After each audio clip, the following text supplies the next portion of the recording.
wreaths. I know, they're so Eyes are pretty. good to go. It would get so much more festive if Diane was still here. I'd like to call the meeting to order. Please rise and join me in the Pledge of Allegiance. I pledge allegiance to the flag Of the United States of America and to the republic for which it stands, one nation, under God, indivisible, with liberty and justice for all. All right. Madam Clerk, would you please call the roll? Certainly. Supervisor Moore, Here. Councilwoman McNamara. Here. Councilman Iacilli. Here. Councilman Powell.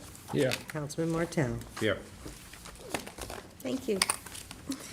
All right. We're all Let's here. go forward with the agenda review of for the next meeting on December 9th. Madam Supervisor, before we get started, would you mind if I just said a couple of things about our new system? Oh, sure. I did send you all an You email did.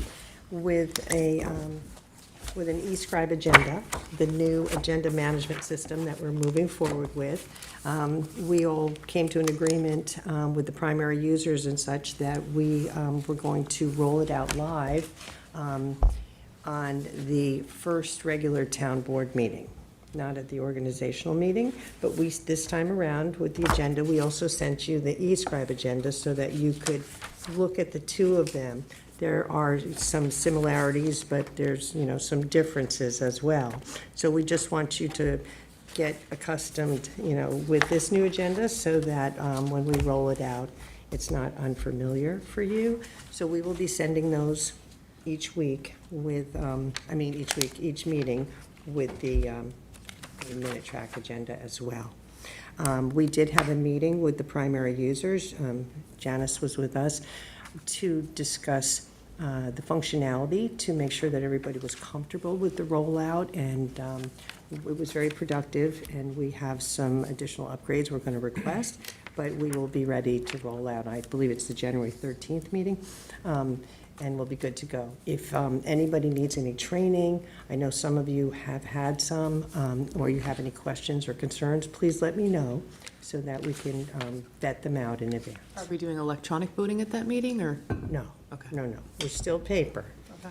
But we will be doing a lot of things electronically. We might be taking the votes and other things electronically. So we're going to see how it goes. But I think it's going to be a huge success. There's going to be, a learning curve for the public as well. We're going to have training videos online. We will also, be able to field questions from my office if anybody needs assistance to go through the process. We will certainly be there to help them. So I just, there will be a little bit of a learning curve for the public too with the search capabilities and such. But we're going to be prepared for that and ready to assist with anybody who needs help. So now we get the summary resolutions. It's different first, because this is and then really the full. an electronic-based management system, which we are having customized to be able to continue with the paper agendas that we're accustomed to at this point. At some point, we can transition, but we didn't want to do all of that at once because I thought it would be a little bit too much to undertake during one transition, so. Well, it looks nice. Good luck. Well, thank you. I'm hoping we're all going to have a lot of luck. I think it'll be fine, and, we've worked very hard to get to this point, so I think it's the best product that we can put forward at this time. And thank you for working on it. Our pleasure. Been a long haul. Okay. All right, so for the December 9th, we're going to have 7 public hearings. The first is to consider the use of community housing funds for the acquisition of a disability housing deed restriction. The second public hearing is to repeal Chapter 330, Article 5A, entitled Affordable Housing Overlay District, Section 29.1 to 29.11, and rename it Article 6A to the Community Housing Fund Overlay District, and replace Sections 29.1 to 29.10 with updated standards in order to coordinate zoning procedures with the town's process for Community Housing Fund approvals. And that's a continuation of a prior public hearing. The third public hearing is to demolish the old public safety building located at the Jackson Avenue complex in Hampton Bays. The fourth public hearing is to amend Town Code Chapter 123 Building and Construction, Article 2, Building Code Administration, Sections 123-10, Issuance of Building Permit, and 123-11, Effective Period of Building Permit. The fifth public hearing is to amend Chapter 312, Vehicle and Traffic, for the purpose of removing 3 yield intersections in Hampton Bays south of Montauk Highway, and the fifth corresponding public hearing is to amend Town Code Chapter 312, Vehicles and Traffic, to add 3 new stop signs in Hampton Bays south of Montauk Highway. And the seventh and final public hearing is for a local law to enact a new Article 6B entitled Hotel Development Overlay within Chapter 330 of the Town Code, and to add Sections 34.5 through 34.10 to enable the discretionary review of small-scale tourist accommodations in highway business zoning districts. So, Town Board Resolution ID number 51622 is to authorize the comptroller to pay Moody's Investors Service Corp. as it relates to the 2025 Town of Southampton credit rating for its public improvement serial bonds. Town Board Resolution ID number 51662 to authorize purchases from WB Mason Company Incorporated using the Suffolk County and Eastern Suffolk BOCES contracts. Town Board Resolution ID number 51625, co-sponsored by Councilwoman McNamara, to authorize purchases of unmanned vehicle systems for Adventure LLC using the Sourcewell contract. Town Board Resolution ID, oh, sorry.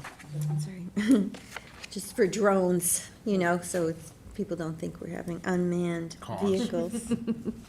Town Board Resolution ID 51657, co-sponsored with Councilman Martell. Authorize supervisor to sign a contract extension for furnish and deliver meter pits with Ferguson Waterworks and T-Mina Supply LLC. Town Board Resolution 51660, authorize supervisor to sign contract extension with Ecotech Management LLC for electronic waste removal, recycle, or disposal program.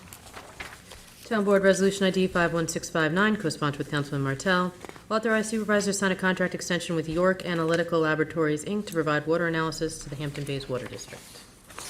Town Board Resolution 51653, authorize supervisor to sign a contract with L.K. McLean Associate Engineer and Survey, DPC, professional engineer design and permit and service for Bay Drive, Hampton Bays bulkhead replacement. Town Board Resolution 51661, authorize supervisor to sign contract with Pavement Service, Inc. for multiple project plan and pavement service to be provided to the Highway Department. Town Board Resolution 51652, authorize supervisor to sign a no contract extension with L.K. McLean Associate Engineer and Survey, DPC, for professional engineer design and permit and service for Baycrest Avenue, West Hampton bulkhead replacement. If I just could on this, I believe that it should say no cost contract throughout the rest of the resolution. It says no cost, so if it's Yeah. okay, I think Okay. it, Yes. for searchability, it should say no cost. Thank you for picking that out. Town Board Resolution ID 51687, authorize supervisor to sign contract extension with Coastal Commercial Property Management, Inc. for irrigation maintenance and repair.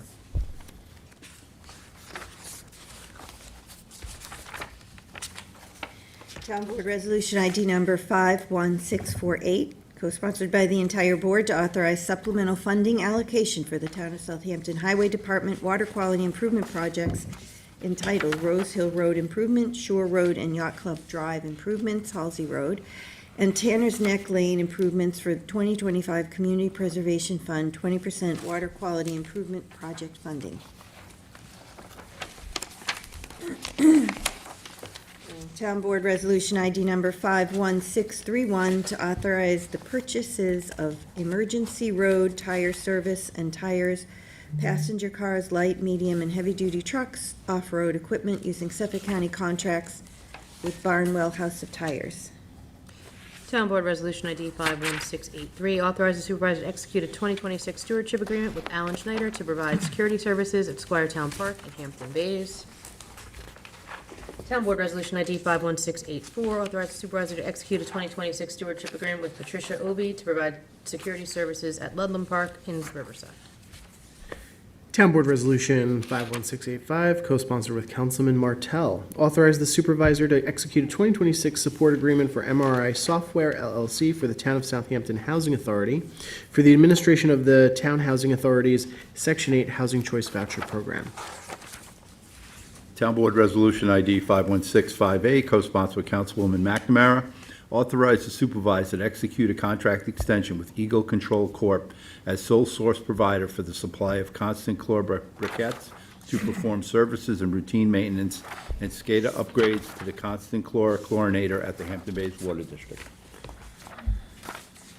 Town Board Resolution 51654, authorize the supervisors to execute a no-cost contract extension with L.K. McLean, Associate Engineer and Survey DPC for engineer design and permit and service for Bay Avenue East, Hampton Bays. Town Board Resolution 51655, authorize the supervisor to execute a no-cost contract extension with L.K. McLean, Associate Engineer and Survey DPC to provide engineer and design, permit, and construction support service for the replacement of jobs of Lane Bridge in Bridgehampton. Town Board Resolution ID number 51686, co-sponsored by Councilwoman McNamara, to authorize the supervisor to execute any and all documents with Quan Software Engineering, Inc., doing business as Veripic, Inc., to upgrade Veripic software. Town Board Resolution 51642, authorize the supervisor to sign a contract extension with Parkline Abstract Maintenance, Inc. for application of crack seal. Town Board Resolution ID 51681, authorize the supervisor to sign an agreement with Heather Rollo for fitness classes. Town Board Resolution ID 51682, authorize the supervisor to sign an agreement with Patricia Tizzolo for fitness classes. Town Board Resolution ID 51677, award and authorize supervisor to sign contract with Maximum Motorsports LLC for activity vehicles. Town Board Resolution ID number 51601, co-sponsored by Council Members McNamara and Pell, to declare items surplus and to authorize the disposal of vehicles and equipment. Town Board Resolution ID 51628, co-sponsored with Councilman Martell, recall and amend Resolution 2025-644, award and authorize supervisor to sign contract with Delta Well and Pump Company Incorporated for district-wide well and pump maintenance, repair, and upgrades at the Hampton Bays Water District. Town Board Resolution 51693, recall and amend Town Board Resolution 20241492, award and authorize supervisor to sign contract with Passport Lab, Inc. for furnished and installed integrated parking management. Town Board Resolution 51608, 2026 notice to bidders and dispose and recycle service for mixed paper and corrugated cardboard. Town Board Resolution ID number 51649, co-sponsored by Councilwoman McNamara, a 2026 notice to bidders for dry cleaning and laundry services. Town Board Resolution ID number 51675, to amend the 2025 budget for various departments.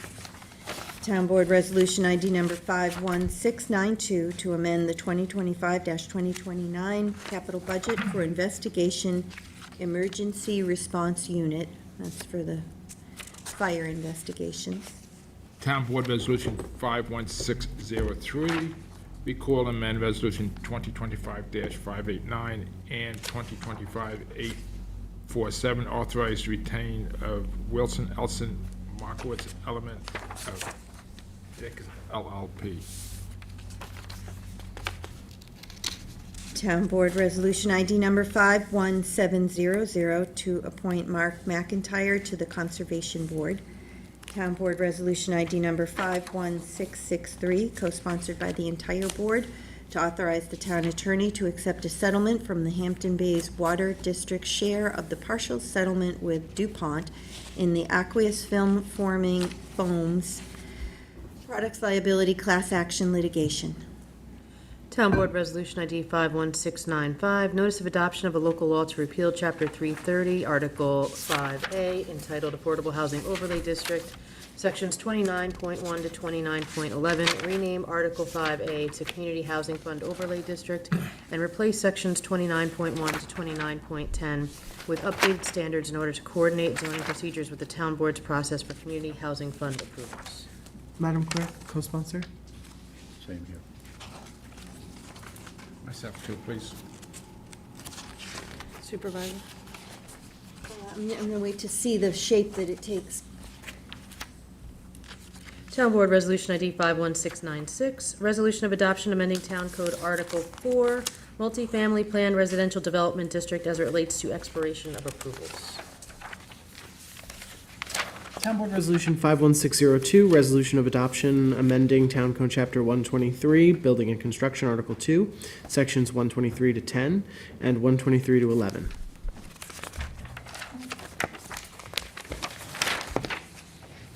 Town Board Resolution 51664, authorize funding for rebate of the IA septic system with extended circumstances with the 2025 Community Preservation Fund septic rebate monies.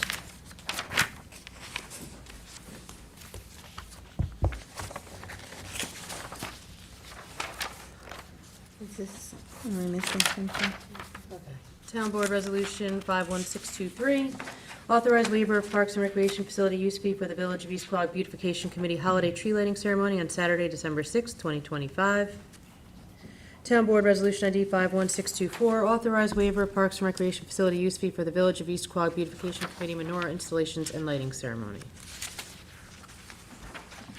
Town Board Resolution ID number 51620 to set the town board meeting dates for 2026. Wow. I know, right? Town Board Resolution ID 51702, waive showmobile and bathroom trailer fee for the East Quogue Fire Department holiday on Main event. Co-sponsor? Co-sponsor that one also. Myself too. Can we just go back to the 51624 for the dates? Next year's town board meetings? Yep. That's just the time, not the locations. Yeah. Okay, so I want to make sure that if the voting's done in West Hampton, we have a meeting there. You're ambitious, maybe Yes. the December meeting. We want to break the building in. Oh, it does say the resolve clause is at town hall. Oh, but we can always amend it, right? Otherwise noticed. Yeah, What? unless Okay. otherwise noted. Otherwise notice. I have to change those on the Because fly. Nick promised that it's going to be done. 2027, first meeting. Yeah. Is it? The first town board meeting at, December. In December. 2027. No, we want to break the building correctly. Town Board Resolution ID number 51671 to accept the retirement of Patrick Mullen, maintenance mechanic in the trustees. Town Board Resolution ID number 51715 to appoint a hearing officer for Highway Department. Town Board Resolution ID number 51616, co-sponsored by Councilmember Iacilli, to appoint Jacqueline Risch to accountant trainee position in the Comptroller's Office. Town Board Resolution ID number 51691 to appoint Jesse James to senior electrical inspector position from the civil service list. Town Board Resolution ID number 51615 to appoint Carrie Papo to principal office assistant position in land management planning division. Town Board Resolution ID number 51712 to authorize the town supervisor to sign a stipulation of agreement with the CSEA. Town Board Resolution ID number 51713 to authorize the town supervisor to sign a stipulation agreement with CSEA. And Town Board Resolution ID number 51672 to terminate an employee in municipal works. And Town Board Resolution ID number 51714 to terminate an employee in municipal works. And Town Board Resolution ID number 51651, co-sponsored by the entire board, to schedule a public hearing to consider the acquisition of 1950 Meadow Lane in the village of Southampton and to amend the CPF project plan and the CPF management and stewardship plan to include the property. And that public hearing is going to be on January 13th.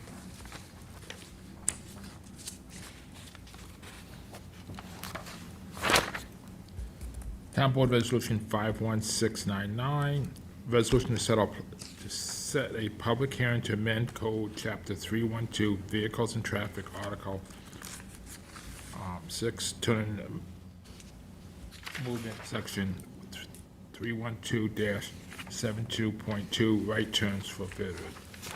This is to assist with the program that Yes. Charlie's doing on 39, right? So that's why we not having a work session, we just Yeah. need to We can move it along. move it along, okay. If it doesn't work, we can always go back. Town Board Resolution ID number 51707, co-sponsored by the entire board, to authorize the acquisition of 11 West Shore Drive in the hamlet of North Sea, New York, and to amend the CPF project plan and the CPF management and stewardship plan to include the property.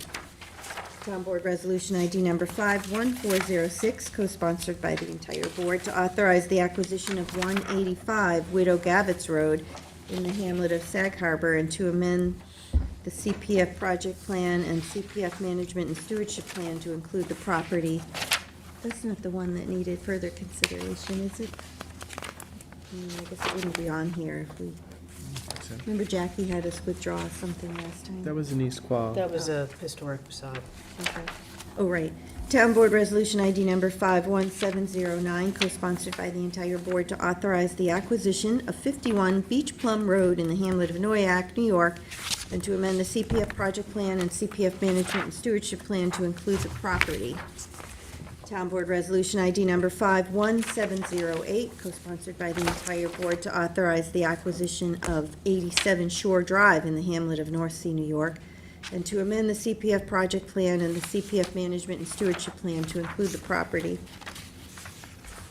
Town Board Resolution ID number 51680, to recall and amend Resolution 2025-1293 for Christian Leno, Suffolk County Tax Map number as indicated in Hampton Bays is accepted. Always written so oddly. Town Board Resolution ID number 51676, a road review application for Kamacutico 1 LLC at Suffolk County Tax Map number as indicated, situated in North Sea, is accepted. Town Board Resolution ID number 51678, road review application for Mark and Kristen Dracos, Suffolk County Tax Map number as indicated, situated in Tuckahoe, is accepted. Town Board Resolution ID number 51679, road review application for Sean Egan, Suffolk County Tax Map number as indicated, situated in Hampton Bays, is accepted. And then we have 3 add-ons.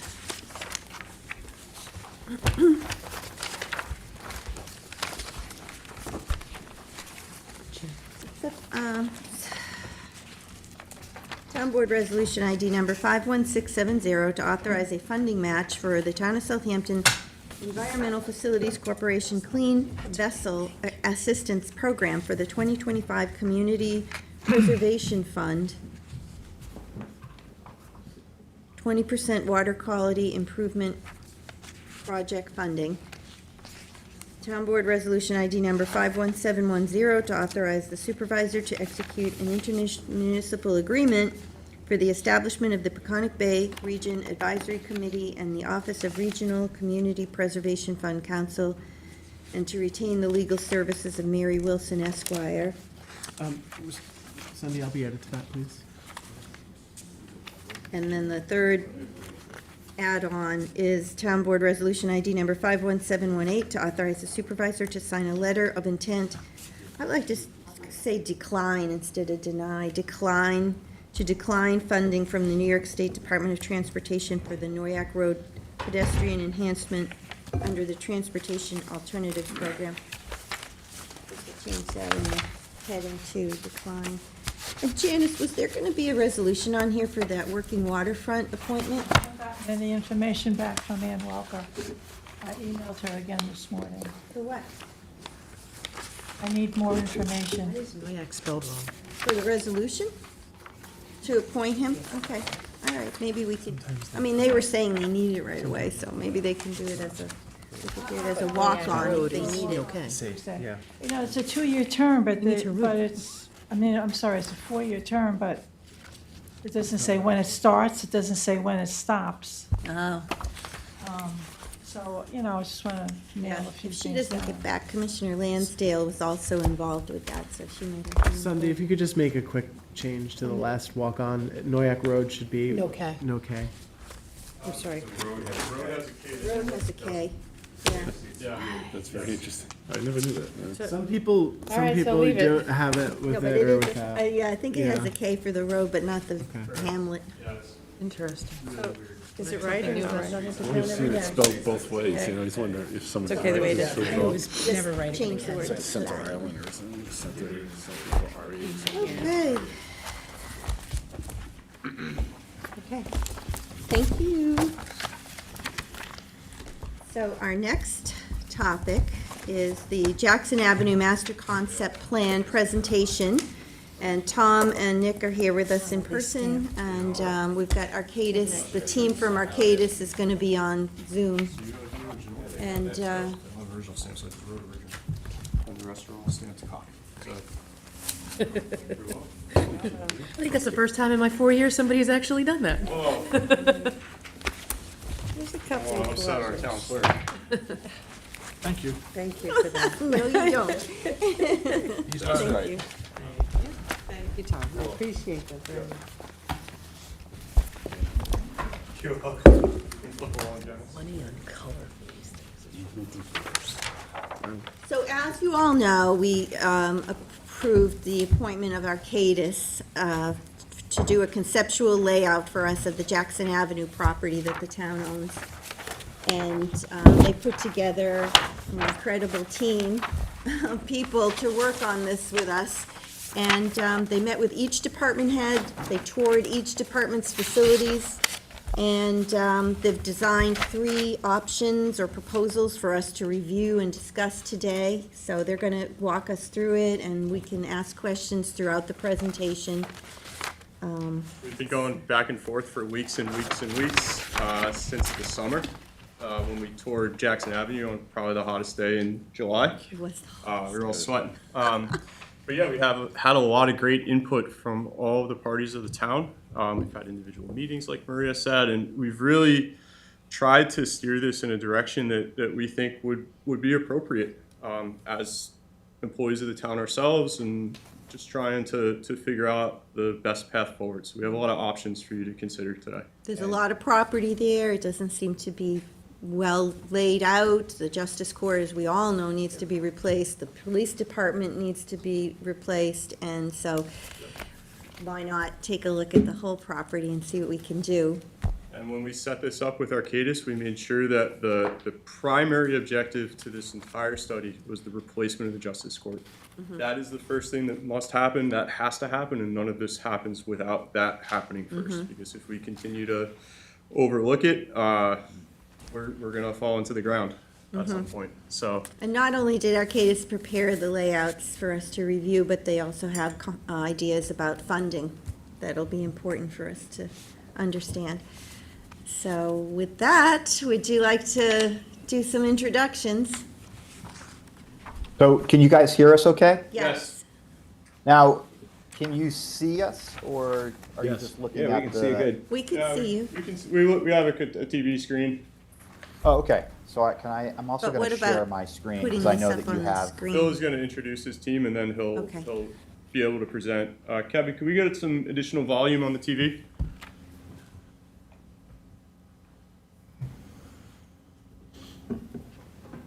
One second here.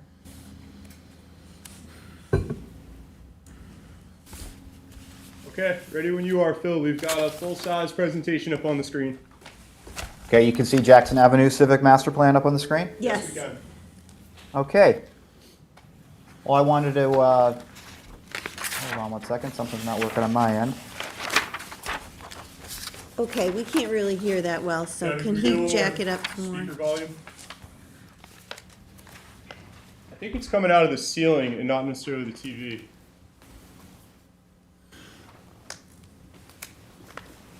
Okay. Should we start? Yes, please.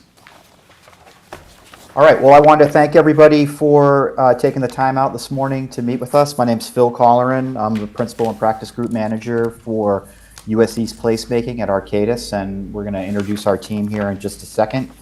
I will say it was very interesting hearing the very tail end of your board presentation there. I think you guys do some great work, and we've really enjoyed working with Maria Moore and Tom Houghton and Nick Jimenez and John Ortiz throughout the process.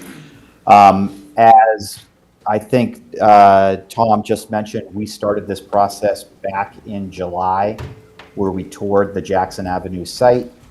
We met with all of the people that work in the facilities. We toured the facilities all over the town, not only at the Jackson Avenue site, to get an assessment of what we would be placing into a proposed new civic master plan. So we're going to go over some introductions today. We're going to talk about the site, what led us to this master plan framework. As Maria had just alluded to, we have 3 design concepts to run through. We're going to look at some potential architectural character, look at our sustainability considerations, and give you guys an idea about where that is heading as we move forward in this process. And then we'll talk about our grant funding overview and next steps. And just so you know, this is stage 3 of this process. Stage 1 was our initial fact-finding mission, where we went out to the site and toured the facilities, met with all the user groups, had some great meetings on that end. We had stage 2, where we did some very high-level initial conceptual thinking based on the findings that we found in stage 1. So stage 3 is where we did our idea portion of this project. So this is where we've put 3 options on the board, and the goal here is to review these with you and then come away with what you like, what you don't like, and in stage 4, we'll coalesce this down into one comprehensive option.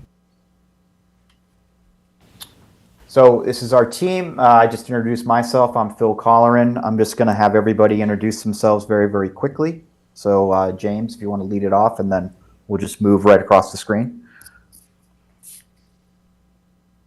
James, you're muted. First time Zoom. No. My name is James Cross. I'm a landscape architect with Arcadis. I've worked here under several different companies for about 25 years. I am the project manager of the project, and very happy to be here presenting this morning. Okay, Nikki. Hi, I'm Nikki Castillo, and I'm an architect with Arcadis. I've been with Arcadis for 6 years, and I've been working in the industry for 12. I'm working as an architectural advisor on this project, on both programming and the architectural character. Great. Kong? Good morning. My name is Kong. I have been with Arcadis for 13 years, and I will be acting as the project architect. Thank you. Nikita? Hi, everyone. My name is Nikita Malvia. I'm the planner and GIS expert on the project, and with Arcadis about 5 years now. I'm really happy to see everyone. And Nicolette? Hi, everyone. I'm Nicolette Wagner. I'm a senior funding consultant with Arcadis, and I'm overseeing the funding strategy for the project. Great. And we do not have Matt Yonkin, but Matt is going to be responsible for our sustainability and green energy formatting. As part of stage 4, we'll be looking at some energy modeling, how we're going to power the site, and different levels of sustainability associated with the new campus master plan.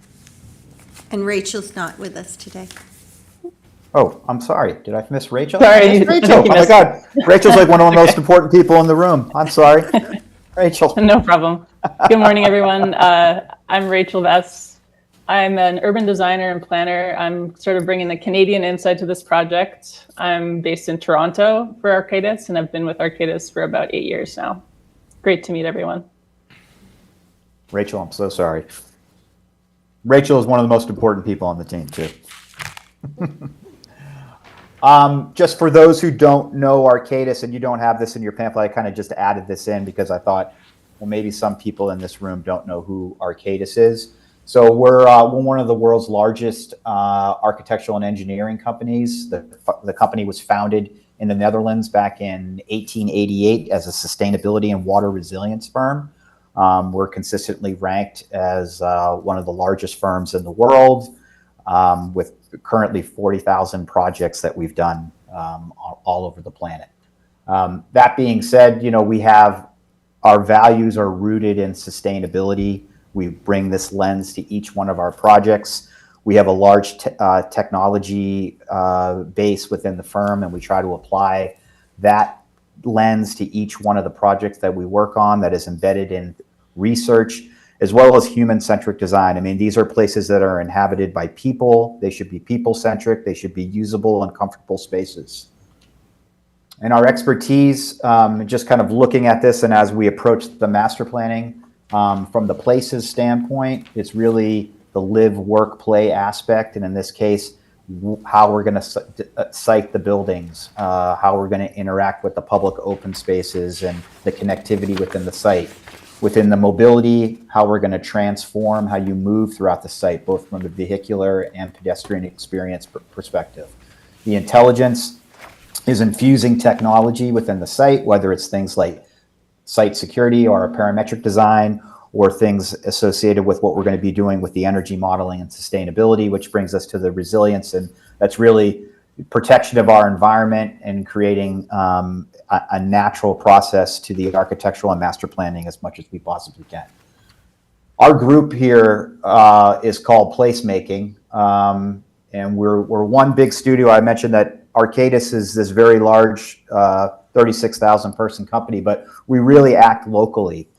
We've got many local teams. Kong lives an hour from the site. We've got many people on this team that are in New York. So we really try to act like a local firm, even though we're a very large planning and master planning firm. But we really act as one studio with a variety of interdisciplinary strengths to help move the project along. So that being said, looking at the site, so we came out in July to look at the Jackson Avenue site. And look, I think you guys are doing a great thing by proposing this master plan, because really high quality civic facilities along with high quality public spaces, public commons, are really essential to building strong and vibrant communities. And I think we saw that when we were out there in July, that Southampton is an incredibly vibrant community. The thing that's great about this site is you already own the site. You have the land, but the current condition of your buildings are in need of an upgrade, as well as some of the infrastructure associated with that. With the online version of your future sewage treatment plant, it's allowed us with a little bit more space to grow the site. But the need to consolidate the facilities into a high quality future master plan are evident, and we'll be proposing a variety of schemes to expand on that. So I'm going to turn it over to Rachel. She's going to go through the overall master plan framework and the things that we did in our discovery, what informed the master plan, and how we move this through on the current stage. So Rachel, over to you. Thanks, Phil. Yeah, as mentioned, I'm sure you're very eager to see the concepts, but we wanted to run you through the sort of background data analysis that eventually allowed us to arrive at the concepts you're going to see today. So as mentioned, it started with this very in-depth view of the site itself. We did that site walkthrough back in July. We got to tour all of the town facilities with the department heads. We had a number of stakeholder interviews with these departments and got to really nail down what their ambitions and needs are. And we have, for over the last few months, continued to have design workshops and meetings with the town project team, Maria, Tom, Nick, to really refine the concepts and have their feedback drive concepts and the concept development. Rachel, may I add that we also toured the other facilities of the town. We toured Town Hall, we toured, I believe we went to 240 West Montauk Highway, we went to the Parks building. So we looked at not just who's on the site, but the other buildings of the town as well, as a comprehensive overview of all of our employees and their workspaces. Absolutely, yeah. And that ultimately kind of drove our site analysis, which we took back all that information from our site visit, and we did an in-depth desktop analysis to kind of understand the site conditions today, the opportunities that they present, and also some of the constraints that we'll be working with. From there, we developed a master plan vision, and we kind of see this as an overarching driver for the master plan itself. We made sure this aligned with the town priorities, as mentioned, the creation of a justice center in the near term and a police headquarters just afterwards, as well as the opportunities we had identified in the site analysis. And then honing in more detail, which we'll kind of go through in the next few slides, we also looked at the space needs of the site and all of town's facilities. So what are the existing staffing requirements? What do each of those facilities and departments need for space? Things like storage, paved storage areas, parking, as well as the projected future growth of those departments. And finally, we kind of looked at the program itself.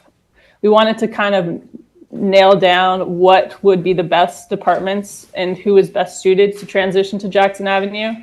So we looked at things like efficiencies and how we could group different departments to create optimizations. Next slide, Phil. I do want to say to the board that please interrupt us as much as you want. And if you have questions, comments, suggestions, we'd like to make this as much of an interactive process as possible. So don't be shy in talking. So as discussed, I'll just go over this very quickly, but we did an in-depth site analysis using the GIS layers that the town had provided to really understand the different site conditions that we're working with. So things like the parcels at play, so the addition of the sewage treatment plant to the east and those acquired parcels, which give us some leeway to circumvent the Pine Barrens requirements for the site. We also looked at the topography, the open space and trail systems, as well as the existing circulation and road networks through the site. I just And want that to kind note of led us. We won't be circumventing anything. We will be using the additional parcels to reapportion our clearing in conformance with the requirements. Correct, thanks, Tom. For those Pine Barren members listening. Totally fair. Yeah, wrong choice of word. And yeah, so eventually we came to this site analysis summary. And this document or this diagram essentially shows some of the opportunities on the site. So where we have buildings, where we have opportunities to add buildings or renovate, where we can sort of adjust the site access and circulation system. And all of these factors filtered into the design concept development. Next slide. And as mentioned, we created a design vision and objectives for the site. So I'll just kind of go over this quickly, but the master plan worked to improve the public-facing appearance of Jackson Avenue, how the user experiences the site, when someone comes to visit, what they're seeing, how that reflects Southampton's character. We also looked at things like optimization, workflow, functionality, and how we could improve those on site, as well as safety and security. And then we looked at more broader goals such as sustainability and resilience, ensuring the site's flexible over time, and that the site and Jackson Avenue reflect the town's strategic goals and maximize value for the town. Now, getting sort of more into the weeds and the details, a lot of data drove the different concepts you're going to see today. So the first sort of layer of data is the staff that are currently on site, as well as the satellite facilities. So we looked at Jackson Avenue and those departments who's currently on site, as well as the satellite facilities, Marine Patrol, Community Preservation Fund, Housing and Community Services, the Offsite Parks Department, and Town Hall and the different departments that reside within that site. Next slide. And here, I won't go into too much detail because there's a lot of data here, but this slide essentially serves to highlight that the master plan was informed by a very in-depth analysis of what exists today, as well as what the future looks like for the town's facilities. So you'll see we did a deep dive sort of into the floor plans and the existing square footage of the site and the facilities on site.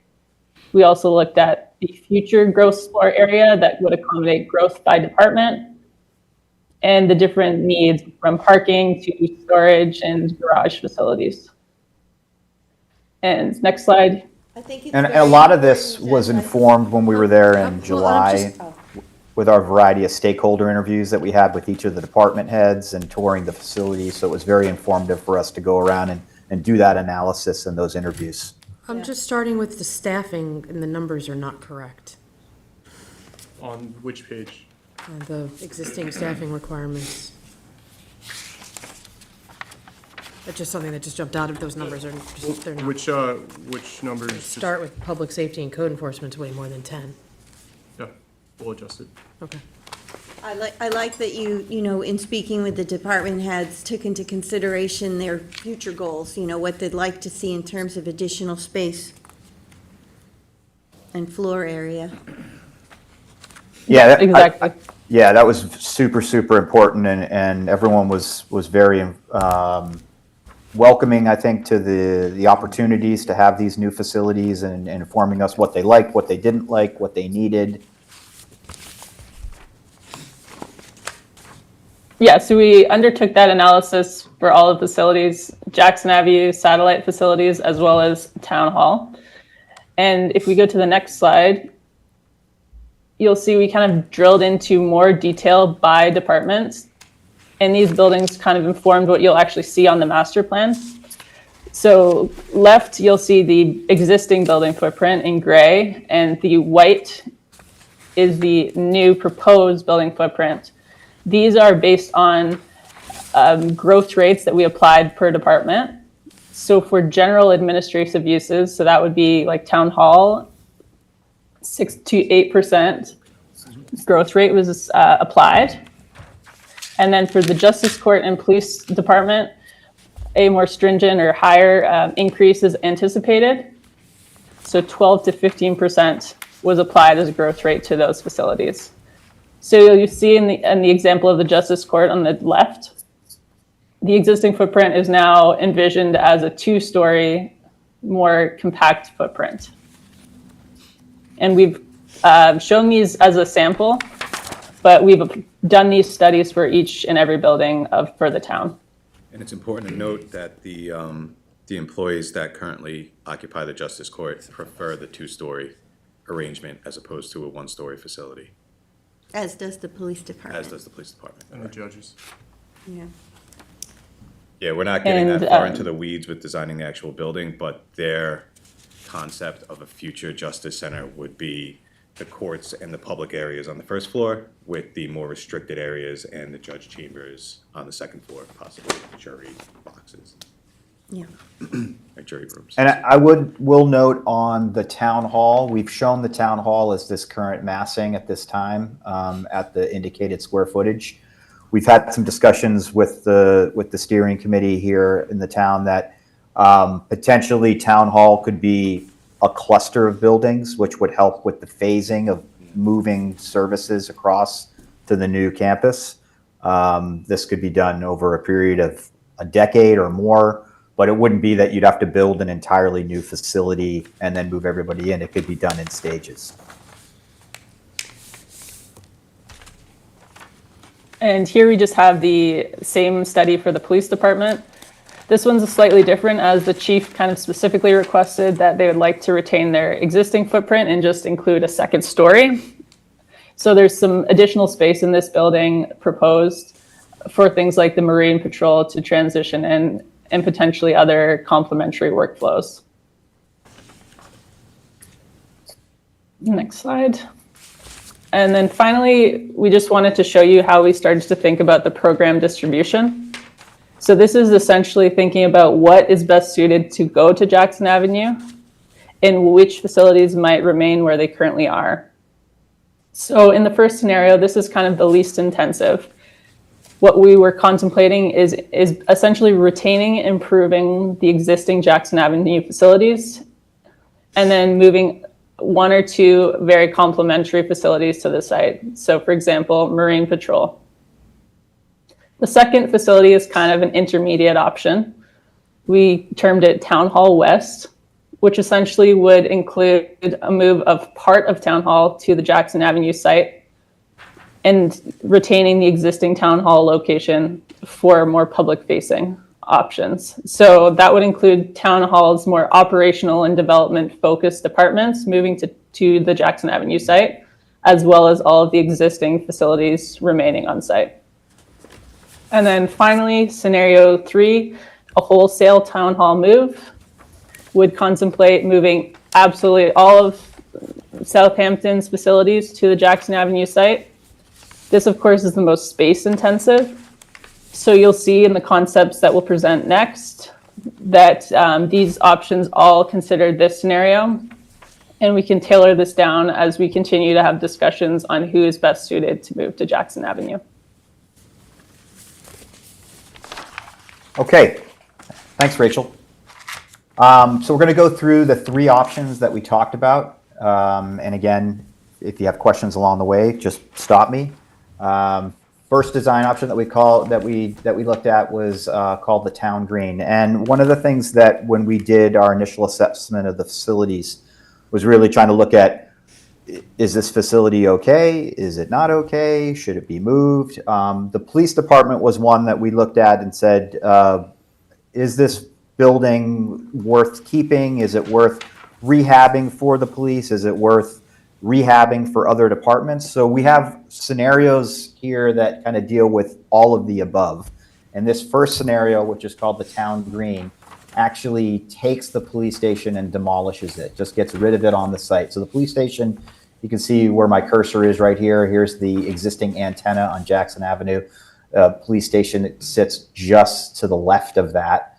What we've done in this scenario is we've combined where you see 2 and 3 to be the police and marine patrol, and we've connected that to a new justice court, which would sit at the southern end of the site. We see some advantages between having the justice court and the police together.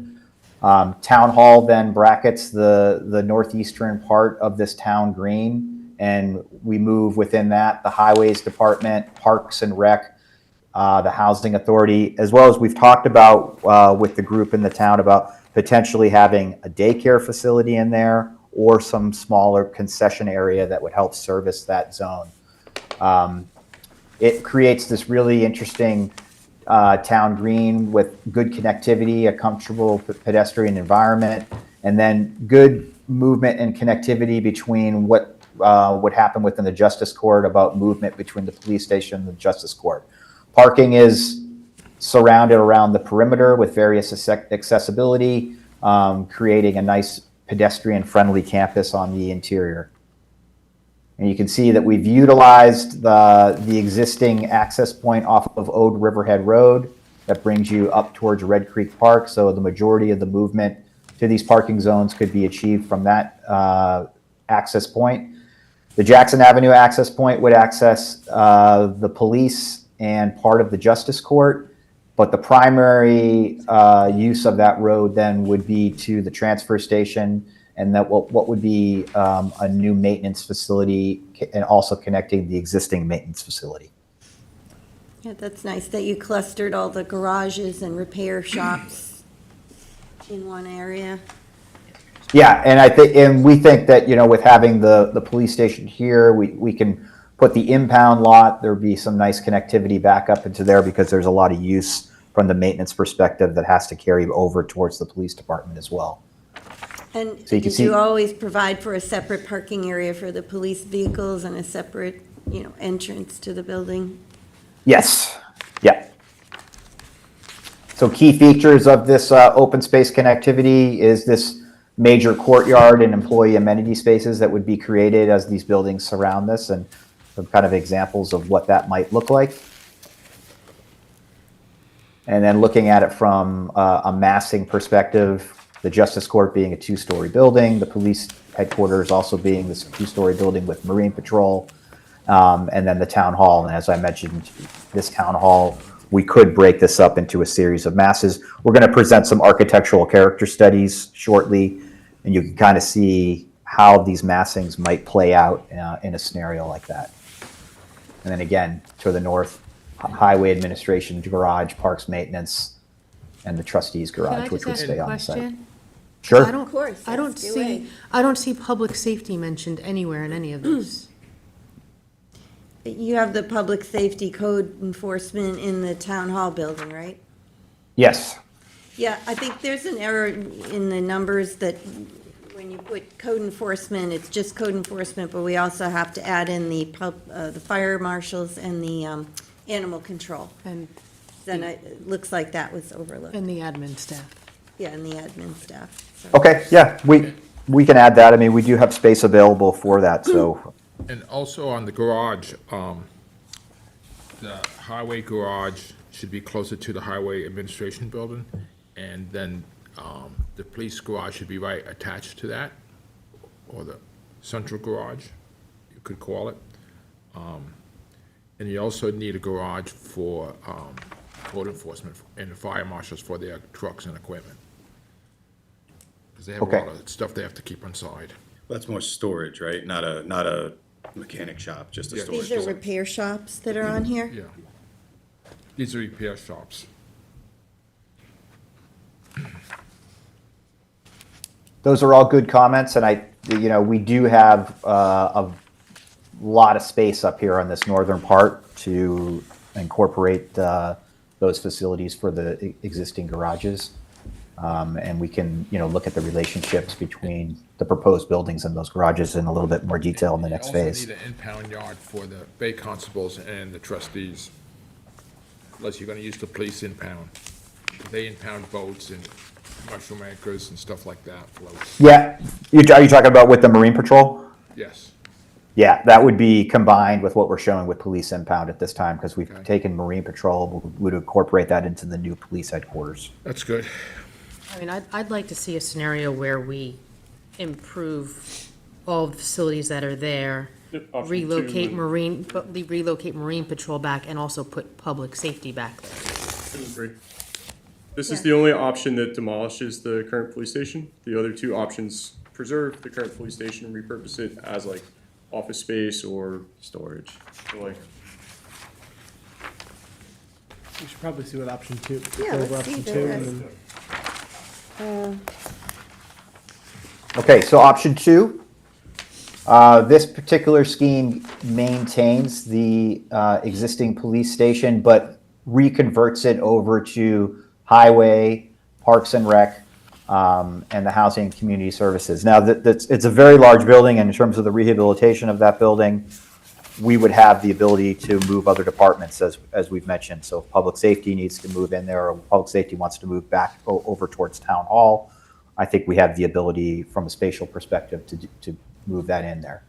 This scheme takes town hall and moves it more towards Old Riverhead Road, so it would be the first thing you see when you come into the site. We've realigned the Jackson Avenue access to alleviate some traffic concerns, so you come back in to the site off of the Old Riverhead Road access, parking for the town hall.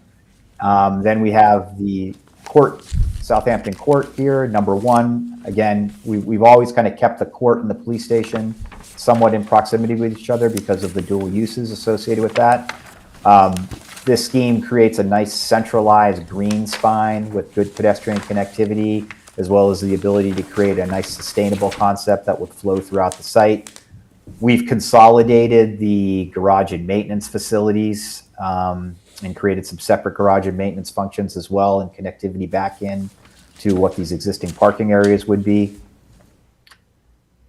And you can see from a circulation standpoint, again, this realigned access would be the primary, route to go to these maintenance facilities, to the transfer yard, and most of the public would be accessing off the Old Riverhead Road access to the town hall, the justice court, and the police facilities. So whenever we see police impound, we should assume that it includes the Marine Patrol impound as well.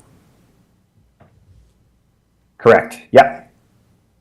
there's So also key no features of space- this, so again, I that was just north-south linear. I was just going to say, there's also no space up by where we're going to demolish the justice court to have any type of open impound parking areas, anything like that. For the most part, these are just placeholders. If we need to add to an impound yard, we can add to an impound yard. That's mostly why we're drawing rectangles in this It area. makes more sense to me to have the impound up by the transfer station anyway. Well, In some instances, right? Because PD is consistently having people go to the police station. They walk with them out to the impound yard. So if they have to walk now all the way up to the north end of the site, it just adds to it. If For it's long raining. term. Yeah, so there are plenty of opportunities to just have fenced impound storage, like Marine Patrol, if we put it up. Yes. You should have 2 impound yards. Sure. Yeah, have one with, like the cars, with people gonna come, because you know which. Yeah, you like much long, know. and then there's like The crash long-term- vehicles. The long-term, Sure. like boats and Yeah, put that up by the transfer station, out of the way, tucked out away. the back. And then that could be shared with trustees as well for that type of storage. So yeah, it's great. That's what we had talked about before. Okay, Phil. Okay, so key features of this, the way the buildings are aligned, kind of moving down the site on the eastern edge, we get a real nice north-south linear green spine. We could do some really interesting sustainability measures associated with the site. This is a picture right here is a project we did at the University of Rhode Island that has a real strong sustainability rain garden signature that runs through an entire district of the campus. Lots of great opportunities for movement and connectivity around the building, as well as creating public amenities and open space for the people that would be working on the campus. So again, looking at the overall massing, the repurposed police station with parks and highway, the open space and connectivity, town hall sitting down here on the southern edge, and then the link between what we have with police, marine patrol, and the justice court facilities with the revised garage scenarios to the north.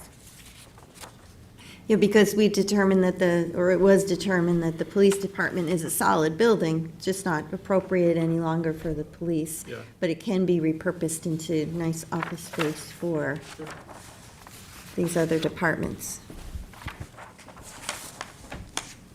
Just a quick section, looking towards the west between town hall and open space would then connect down towards the justice court and the police department, and then moving across to the trustees garage.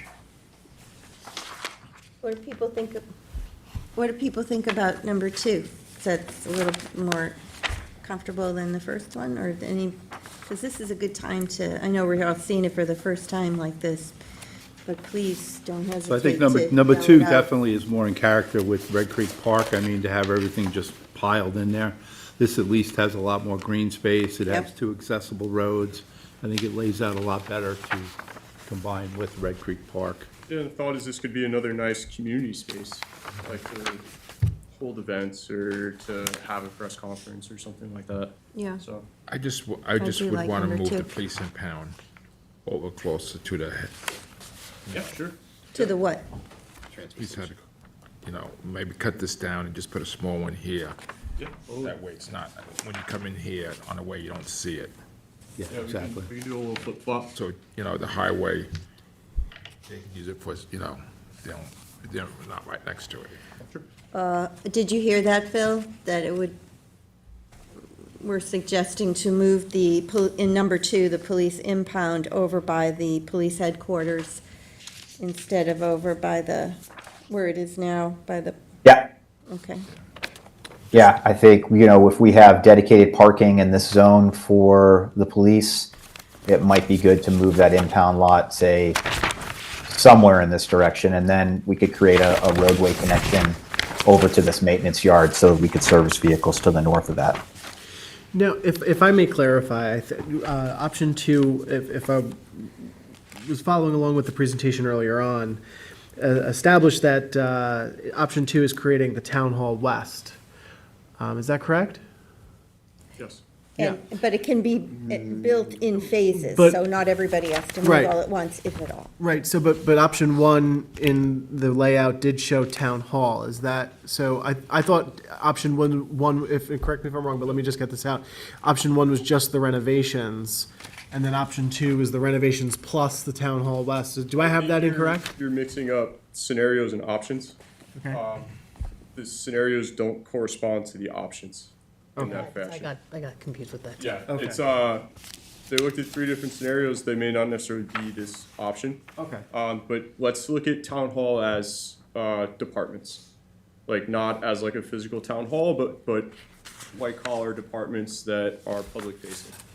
So, But then option 3 is moving everything from here to the west, correct? That's scenario not 3. necessarily.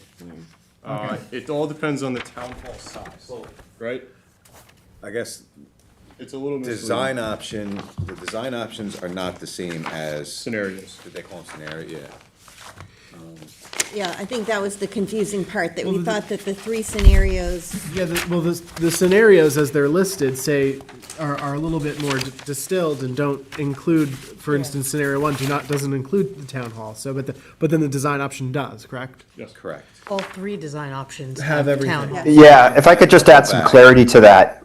That was our initial, when we were looking at phase 2, about how we were going to structure the framework of the master plan. And as we moved through the process, it was determined that all of these scenarios were going to look at a holistic campus of moving everything over at this stage. So the 3 options that we're seeing right now are moving all of the facilities over to the Jackson Avenue campus. And now again, so what I think is nice about developing a master plan is we know that we need a new justice court, and we know that something has to be done with the police department. So this sets a baseline to think at that time. If we do one day move all of town hall facilities to Jackson Avenue, where would it be best to place the justice court? Where would it be best to place the police department? And how much room do we need? So this plan creates a modular approach to it, and you'll see that town hall is split into 2 buildings on here. We could build 5,000 square feet, and then in 15 years, when we decide, hey, this place is really starting to get old. It is old. We're best served in the center of town. We expand.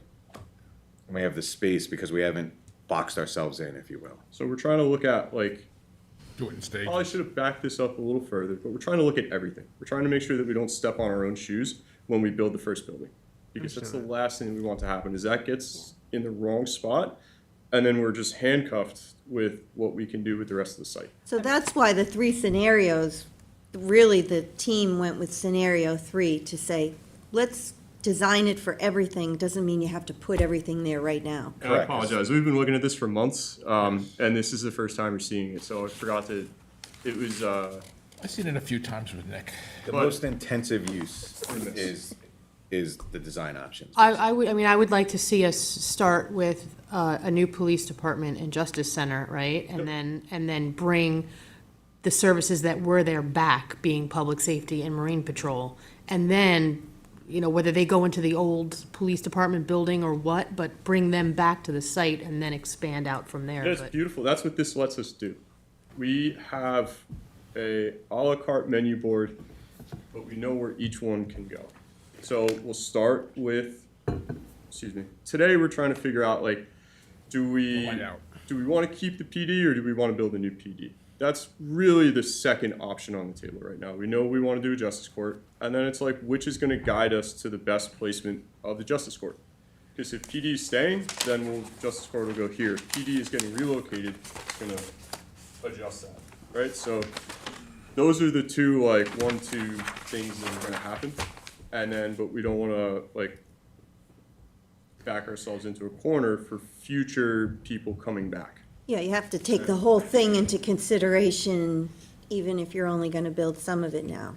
Because you always then have the option, you're not working around that building that you put somewhere that now, in hindsight, gee, I wish that building was here, because now when we're building Town Hall West or just another facility for whomever, it can't go where it makes the most sense to go per the site.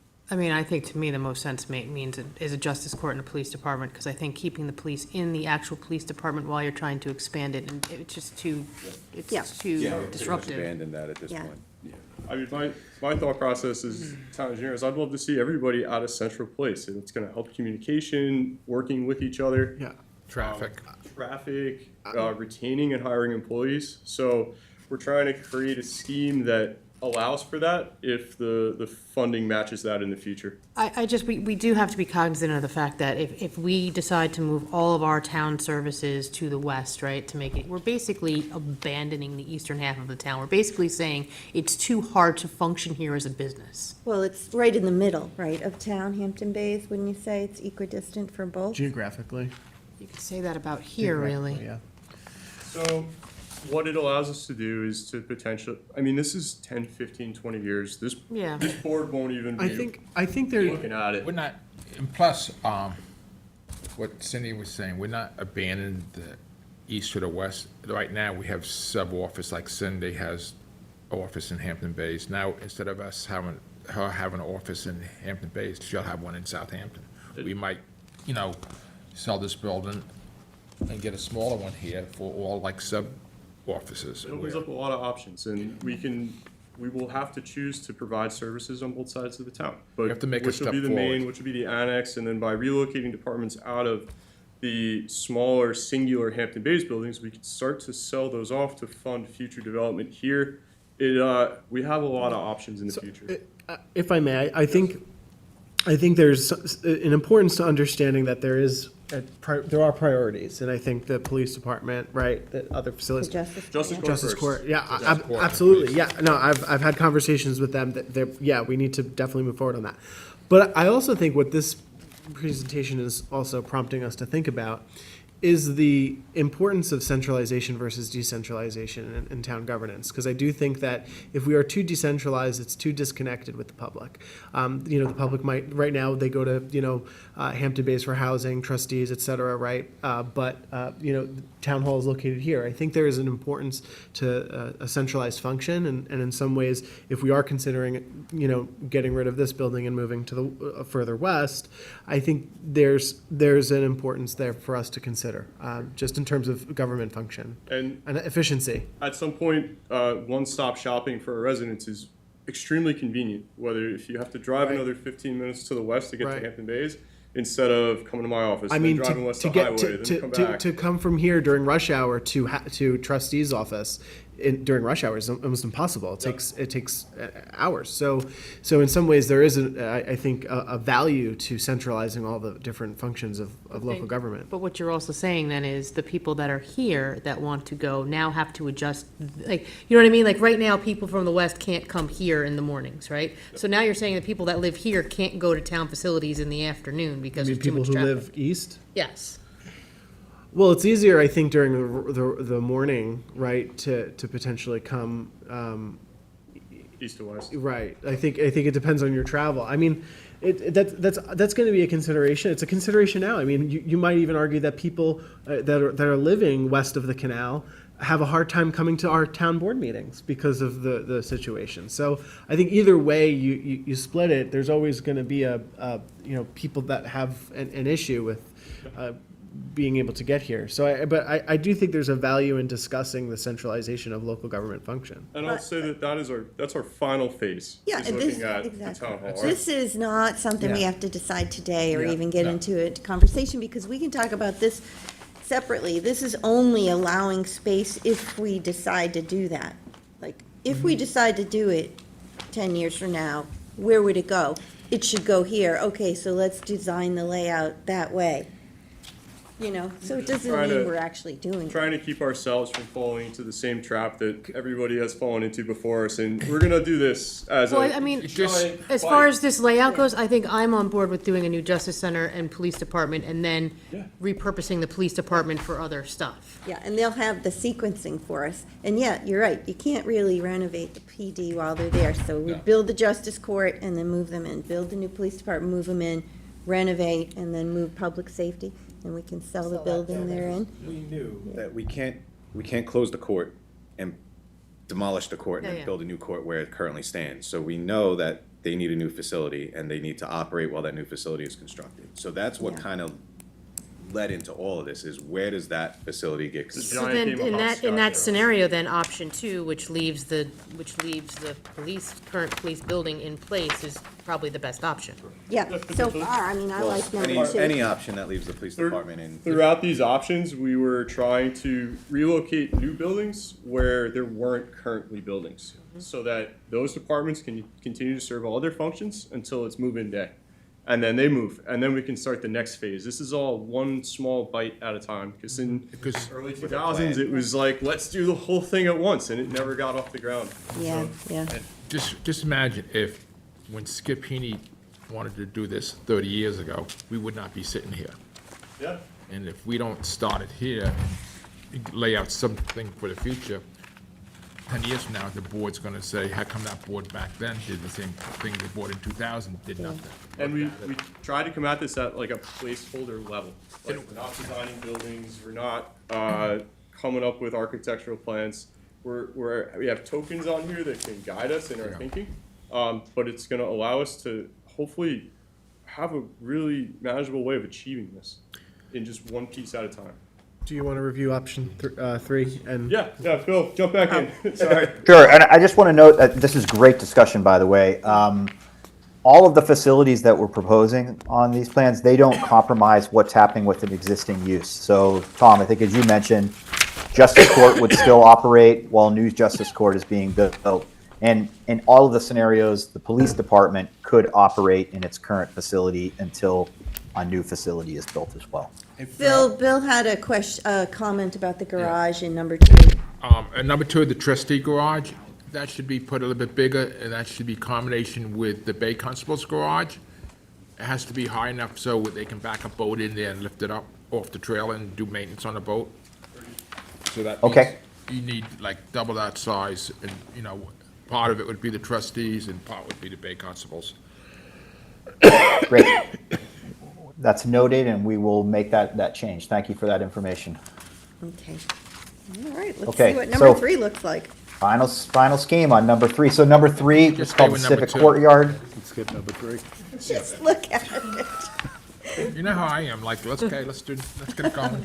Go ahead. So we have public-facing buildings that are co-located to improve the efficiency. We have Town Hall and the Justice Court located at the southern edge. So that would be the first thing you see when you come into the site off of Old Riverhead Road. Good, really nice buffer and retaining like a re-mitigated pine barren buffer that would match what we have on the other side of Jackson Ave. Nice interconnectivity with courtyard schemes that would link up to a new police station with Marine Patrol, and just like in option 2, repurposing the existing police facility for the highway, parks, and housing authorities and other departments as needed to move into those areas. This also has a really nice like centralized green that would move down towards Jackson Ave that could be used for community events within the town, so really adding a nice communal aspect to the overall civic campus plan. So again, looking at the access and circulation, main access off of Old Riverhead Road to a variety of parking areas.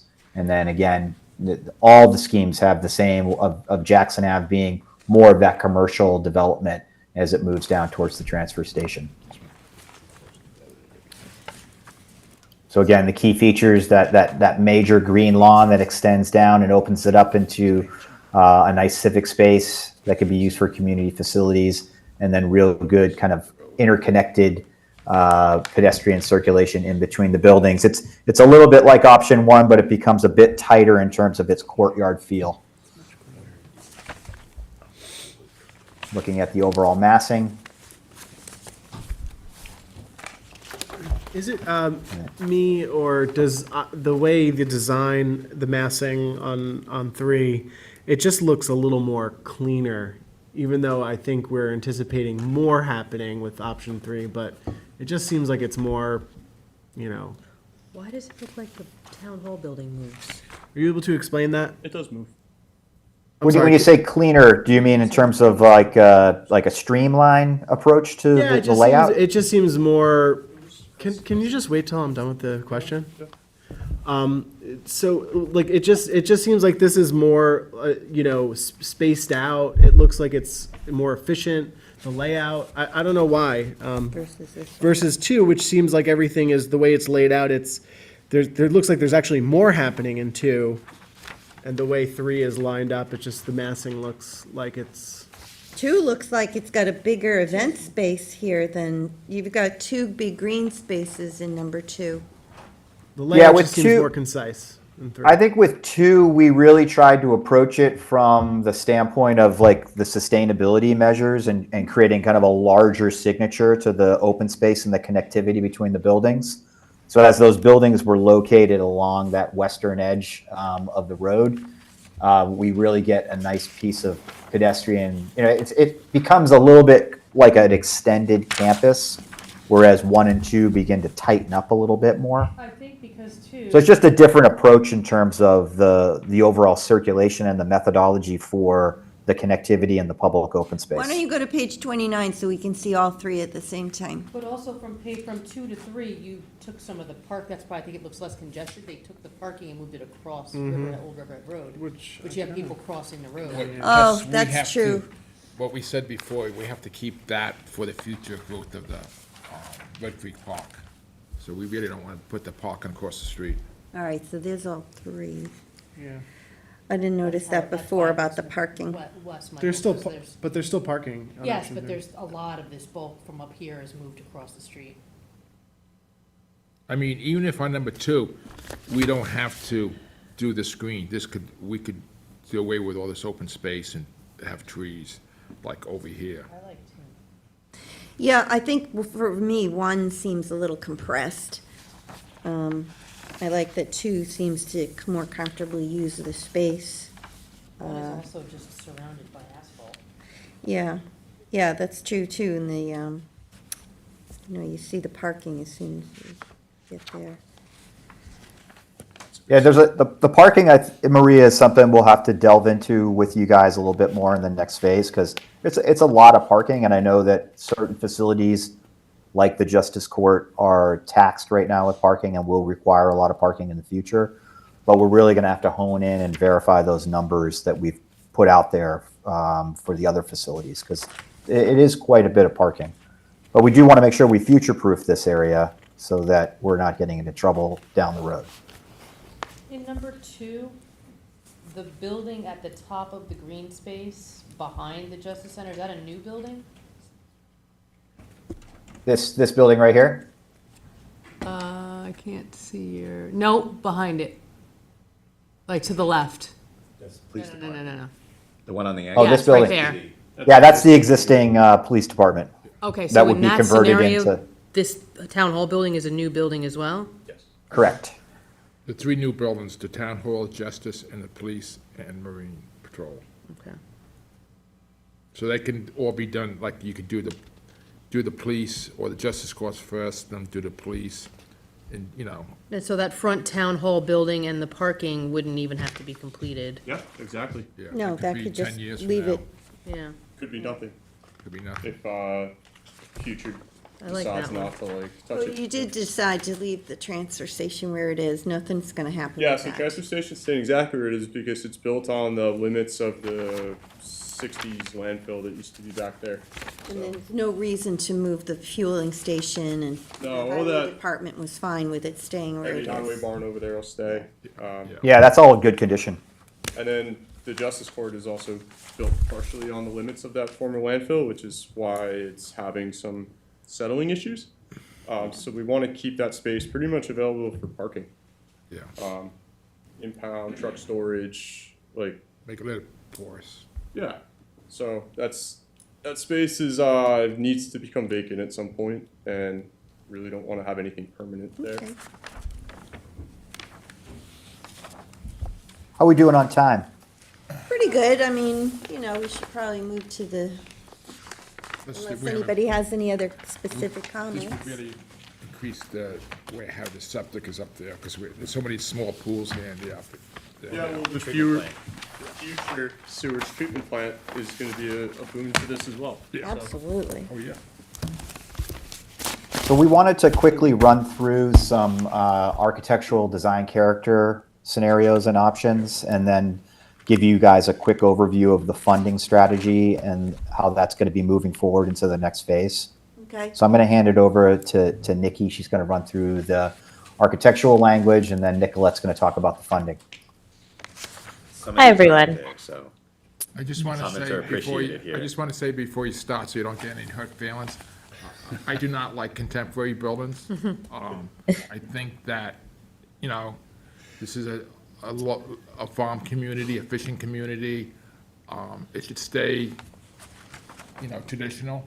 It's fine to have a contemporary house where it belongs, so I'm not totally against Maritime. contemporary, but not as a town building. And I wouldn't want the building to be traditional and low maintenance, because the town has a record of not taking care of their buildings. And, Okay. Well, that's perfect, because that's why we're doing this. We're doing this to throw some options out and get your feedback, Yeah. and then carry that forward into the next I mean, phase. if you So go I, down- The if you go down unvarnished the- feedback. Yeah, if you go down to Main Yeah. Street, the old Village Hall, where was Town Hall, that's a classic building. Then now it was Saks for a while. I don't know what it is right now. Bookstore. And that building's like probably 80 years old. It's a still classic building. Then you look at a classic contemporary, you go, oh my God, what was he thinking? All right, you have the floor. all right, Okay, Nikki. so our goal in this exercise is not to present the images literally, but just to help us understand your feelings and your reactions to 5 overall design approaches. We really do want to hear about how you feel these ideas are connecting with the town's architectural context and history, similar to what was just said, and also what your goals are for the Jackson Avenue site. Any of these strategies can be applied at different scales and different budgets. So we really want to focus on the design qualities and the semantics, what these styles, what these strategies are communicating and symbolizing. Another thing to consider is how the approaches will integrate with the context, the surrounding green space, and any existing elements that will remain on the site. So this first approach is an homage to the early American architecture in the town, and that's referencing the oldest structures from the colonial period. The warm wood cladding and simplified geometry are the most prominent features. Rather than a single monumental structure for each building, the massing would be distributed across the site a bit, evoking a village composed of smaller buildings, very communal, very democratic. The glazing has less visual prominence, although we will need to have some glazing based on the program. And the continuity with that surrounding landscape is also prioritized. And the overall read of the massing is horizontal, and that border between indoor and outdoor will feel somewhat blurred. And I think you can see that aspect the best in the examples on the far left and right. The second approach we're calling the commons, and this is probably the most contemporary. The theme is a very clean approach that is light, it's transparent.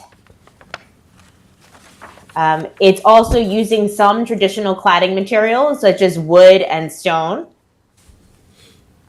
And the town's historic forms can be referenced in subtle ways. So this approach would have the most glazing and the most engagement with a sort of a central civic plaza. Each building would have a distinct architectural expression, but could be unified by the use of the same material, a roof line, or a pattern. And, you know, I'm interested in hearing your feelings about this, I just feel like if we're talking. but this approach, oh, I think it's a little too much glass for us. Exactly. I just think too, we're talking about it, to start with, we're talking about a justice court and a police department, although I see a police department on here. I feel like that much glass lends itself to unusable space for the police department in that entrance area. It's very, I take care of, I manage a few houses, and some are contemporaries with a lot of glass, so you have a lot of heat. You have a lot of heat loss, and you make a lot of heat in the summer, so that's a lot of AC and a lot of heat to make in the wintertime. So less glass is sometimes you're better off. And so far, what I see up there, it doesn't fit. You know, if Southampton was up west, I would say these buildings are beautiful. But in Southampton, I don't see any of the buildings you showed me would fit in this neighborhood. Yeah, everything you're showing us is beautiful, by the way. Yeah, it's beautiful, We but should probably not- move to the next Yeah, not slide. in this town.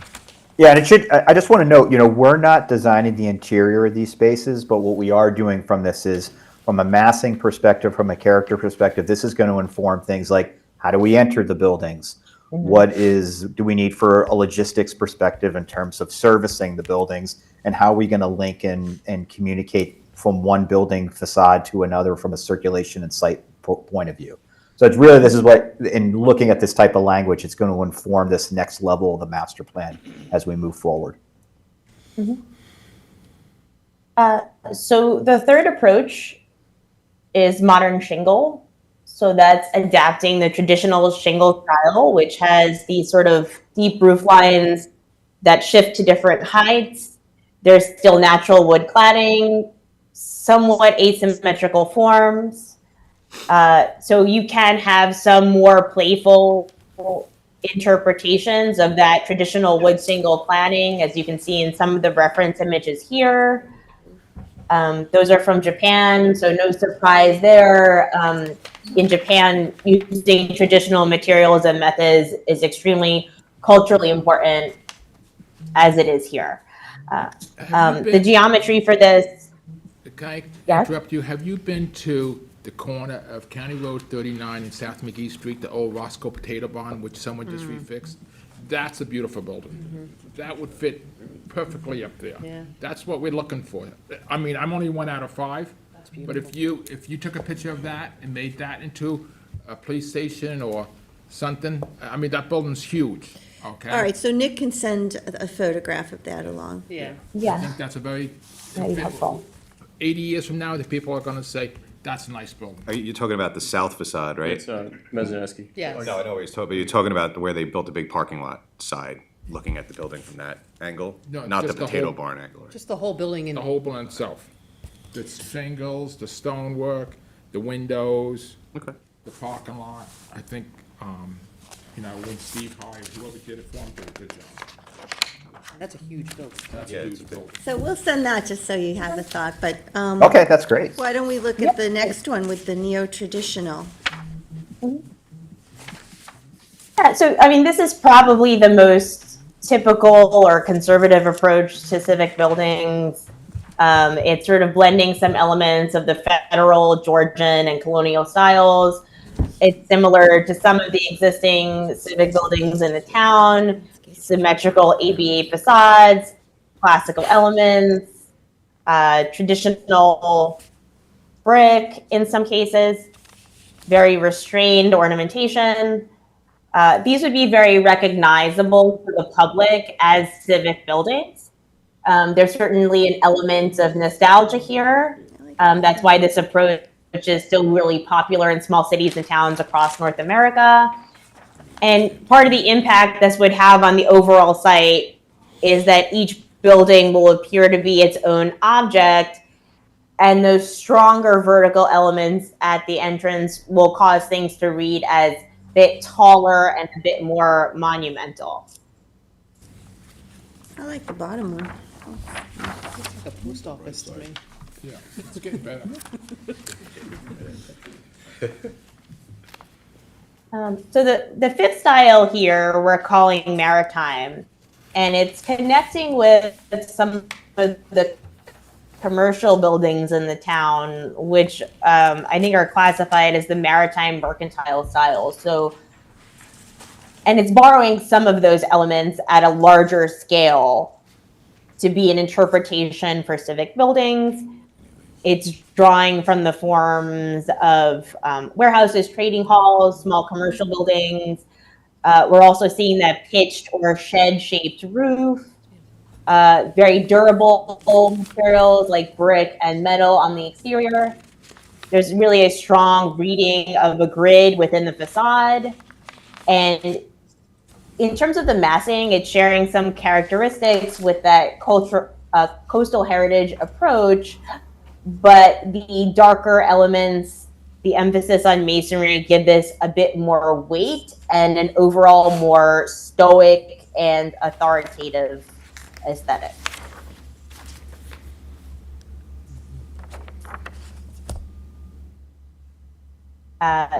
So we had an amazing palette of references to consider here.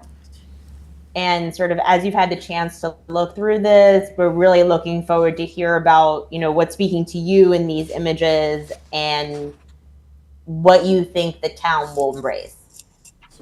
Thank you, Nikki. Thank you.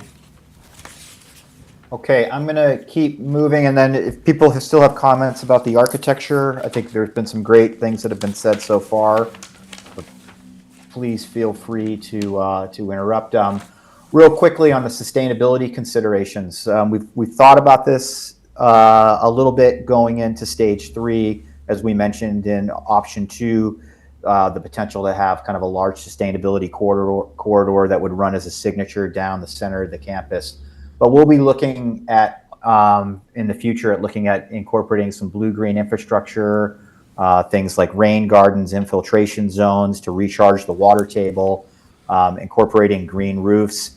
And then our energy modeling team will be coming in to look at how we're going to power the site, whether that's going to be done with solar or ground source heat pumps. They'll be coming up with an entire scenario about looking at the energy modeling. And I think the real key here too is to enhance what we already have out there from a natural perspective on the site. The existing pine barrens, looking at the urban forest and the tree canopy and infusing that into the site as much as possible. So that will really be our next charge as we take what we hear from these current scenarios and coalesce that into our next option in stage 4.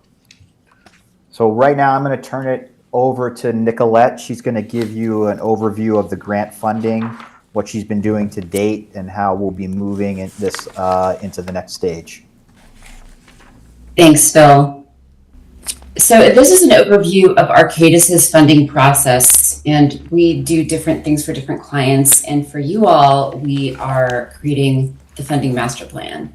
So our goal here is to create a plan that is implementable and in alignment with your project priorities and your timelines, and the goals of all of you who will be involved in applying for grants and working out the different financing. So we're going to create a roadmap that will be your guide to funding Jackson Avenue, and it will lay out funding sources, timing, and dependencies so you'll all be able to move from like concept to execution over the coming years. Next slide. Okay, this is kind of a silly slide, but what it shows is that a strong capital stack is key to resilience. And when I talk about resilience, I mean economic, social, it could be environmental. It's really about blending multiple funding sources, including grants and loans. So all of these are all options that you might want to consider, but they're not going to be appropriate for Jackson Avenue. This is just kind of a generic slide. But we're looking at different innovative financing tools, like per the request of the town in the RFP. You have to ask us to look at like naming rights, advertising, maybe selling town-owned property, and using those different options to reduce your risk and increase flexibility.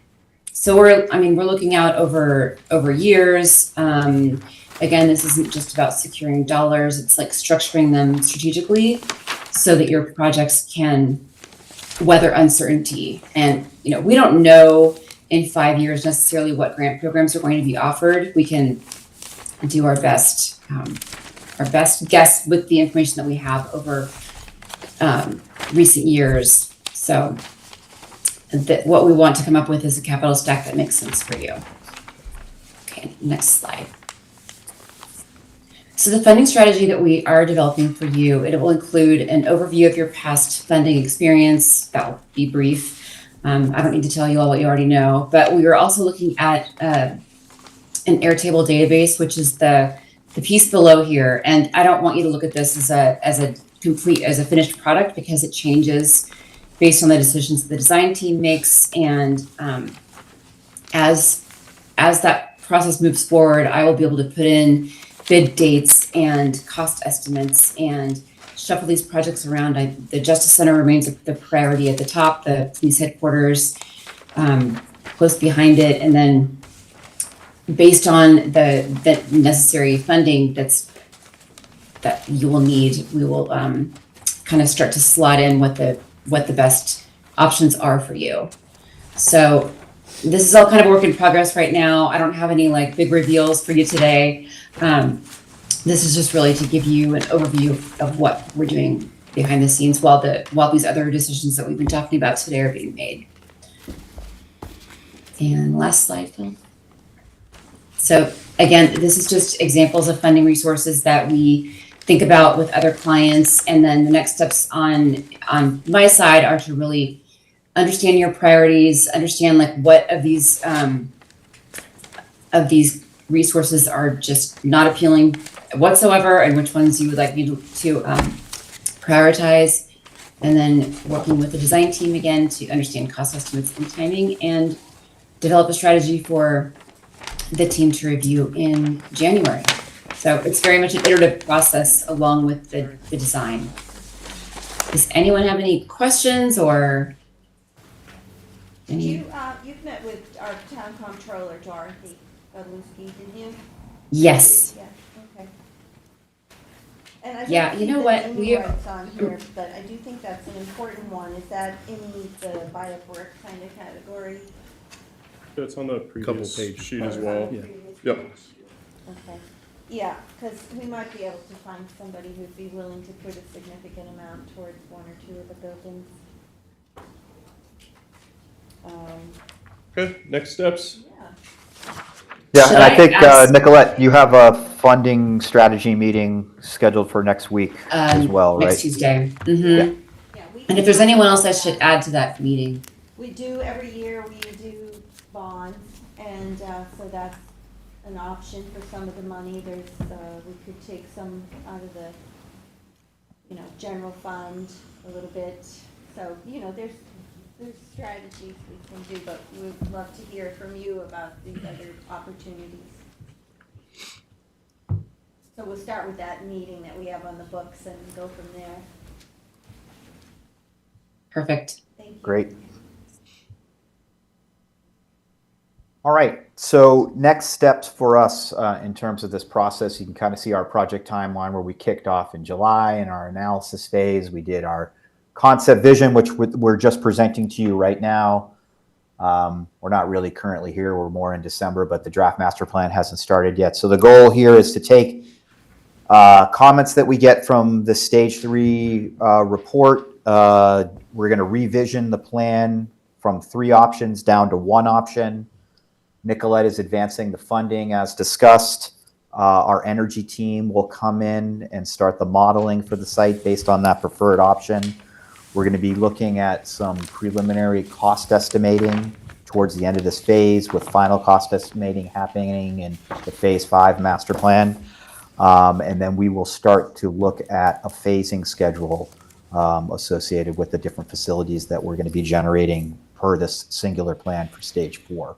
So there were specific comments, but in general, is everybody most comfortable with I'm comfortable with number 2. I like the campus feel. I don't like number 3. It's more like a county center feel, and I did not like the parking on the other side of the park, because I think we need to save that for expansion for the park facilities. So it's definitely leaning towards number 2. Nick knows I like number 2. Okay. And I'll get with Nick in the next couple of days to send you some maritime pictures of buildings, and Yeah, that'd be good. just send Yeah. one of Roscoe's Barn, Tater Barn, maybe a couple of net lofts for maritime. And you have the comments about the parking lots and not the parking lots, but the, The trustee and the Bakehouse Bill's maintenance shop. Garages. Yes. yeah, and Yep. the impounds. And then, of course, the numbers for the fire marshals and Animal control. admins and animal control. And then Cindy, would you say that you were in, you preferred We're talking 2, and then I'm fine with you 2. kind of like 3, but That's you fine. like Yeah, 2 2 is also. fine. Nick, is a parking garage like a lower level underground? Like, is that tremendously expensive? It's less costly to build a subterranean garage than it is a multi-story above-grade garage, but they're both expensive. There's still ventilation requirements associated with it. I'm not sure how our insurance broker would feel about vehicles underneath, but it's more costly than a parking lot, of course. Drainage requirements, Yeah, you have pumps. car Well, fires. even on the land, you can probably get away with leaching, but. Yeah, depending on what type of subsurface parking it is, the spaces can be upward of $50,000 a space for a garage. So significantly more expensive than surface parking. Nicer than surface parking, I'll have to give it that, but it does come at a premium cost. Some of the people here, though, have SUVs or trucks and. We looked at it in a former life, and it was less costly than a superstructure garage, but it was still, I mean, neither option was viable. Parking under the police department for police to access the building? Yeah, I mean, It's kind of what I was thinking, yeah. yeah, we can, I mean, there is an elevation change across the site. That might be something that we can build in. Like like a Sally Port, but. Yeah, I mean, similar to Southampton Village. Yeah. There's also groundwater considerations. I don't know. I think No, not we're so much. pretty good over here. Not so much. But it is something that just comes into play, perhaps. Cool. Thank you, guys. Thank you so I much, have Bill, one- and the whole team. I one mean, quick this was question. an incredible presentation, and it's clear how much work you've done to all the data you've collected and the thought that you've put into the layout.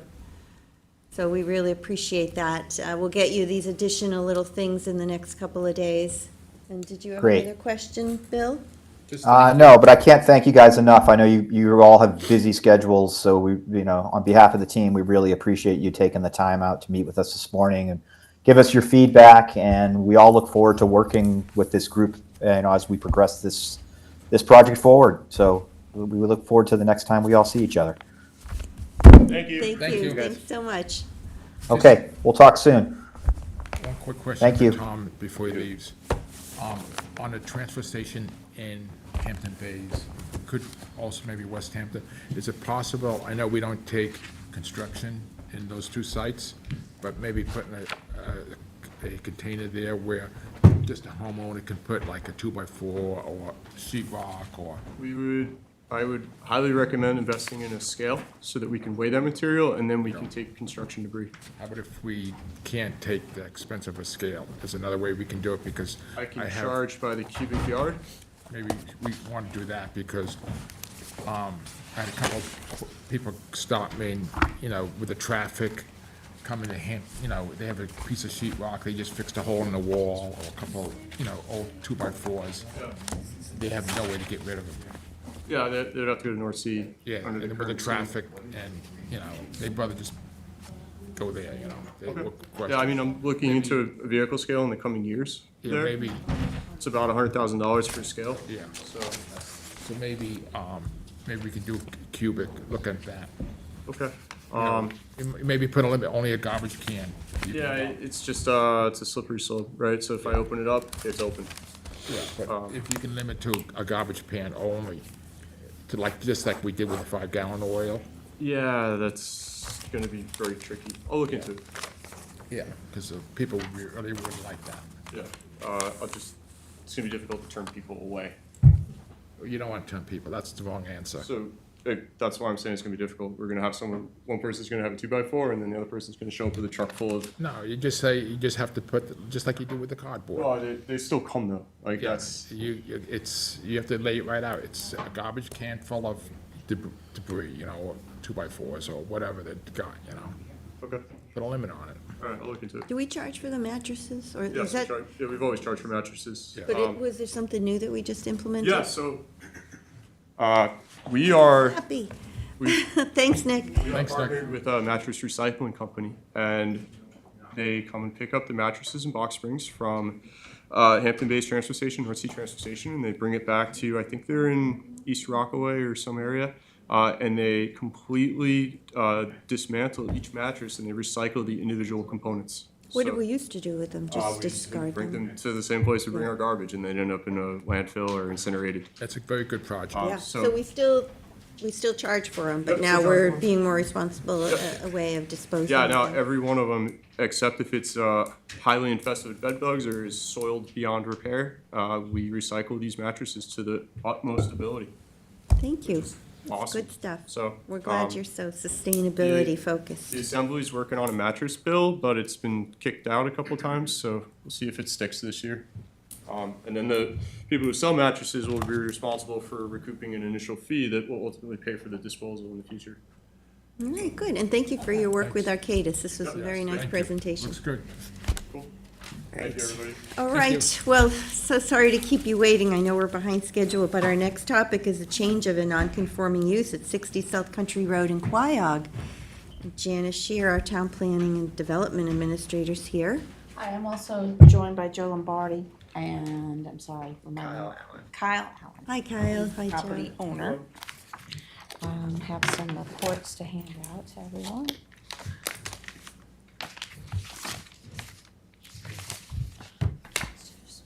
Oh, I think I did. Good morning, everyone. It's very exciting information from Jackson Avenue. I will give you one to just put on Jim's. Yeah, got enough? Just one more. Thanks so much. Sure. Rick, you've got one? Thank you. I have one for Rick.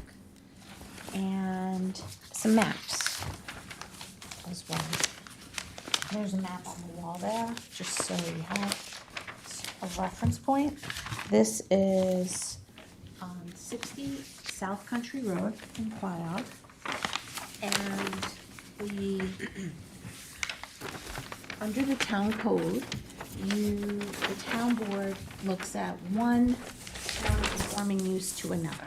We did this actually with the lawnmower place up on the highway, to a sign shop.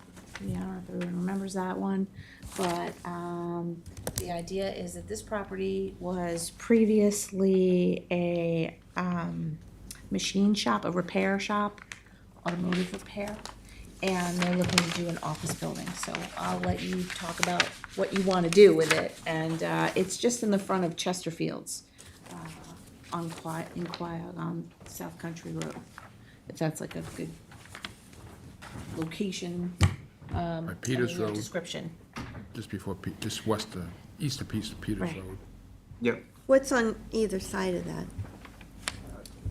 So it's on, I guess that would be the east side is where our guys park now to go to work. and on the left side, it's Long Island, Crane, and Reagan. On the north side is East Howard side, there's also a residential subdivision and dog park proposed for, it's called Hangar Charlie, and it's like a car club and a residential subdivision, and because it's a car PDD to the other side, further over. And Where all the trees are? Yep. where the subdivision is, not this. This is not that. I'm saying it's adjacent to that. No, but I mean, all those trees are gonna get cleared for that place that you just talked about? Yeah, but that's not the subject of this, but we will have a whole plan for that, for clearing. Go ahead, Jeff. Plus, there's a buffer on that. Yeah, there's a There's a buffer 100 too, foot and I wide could put buffer. this on the screen as well, so it's easier. We have it right there. I know, it's just so zoomed in. It's maybe easier if I just throw it up there. But you can go ahead and talk about it, and I'll get this on the screen for you. So ultimately, we have a need for office space.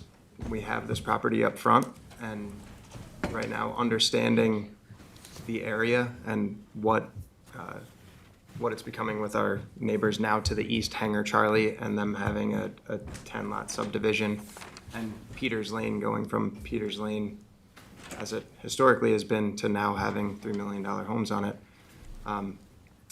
Where we play into the community being a marine contractor and site developer, and the curb appeal, so to speak, is not really playing into tune with the community as it is becoming. So we would like to utilize this space for our need for an office while also making it fit into what the community around is becoming. You know, so putting in the office, why don't you explain from scratch? What is it now? it's just like an automotive repair building. That's a block building on the site right now, which you can see on the eastern property line there. And then the back half of it is used for storage of like air conditioning units and things like that for Long Island Crane. So Kyle, the What you see from the street, can you see that? Right now. Sorry. So Kyle, these structures here, what are those structures? Can you just explain what those are? Those are not structures. They're temporary storage. Right. So those So are they're large, storage. those are large air conditioning units and large filtration systems that Long Island Crane gets delivered, and then they'll go install them. So with your vision of an office building, what's going to happen with all that? It's all going to be gone. It's going to be gone. Yeah. Because I know that there have been community feedback on some of all of that there, and they'd like to see all that. But, so will Long Island Crane just move that onto their property? Yeah, they'll have to So figure. it's still gonna be there, it's just gonna be on their property.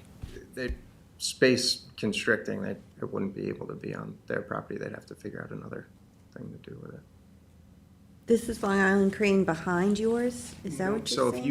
if you were to run that property line running east and west, and just run it all the way to the west from that south. So, sorry, but So like who's from behind here, you? I apologize. From here down is Long Island Crane. Who's behind you? Chesterfield. Okay. Which we are Chesterfield, and that's going to be our office space.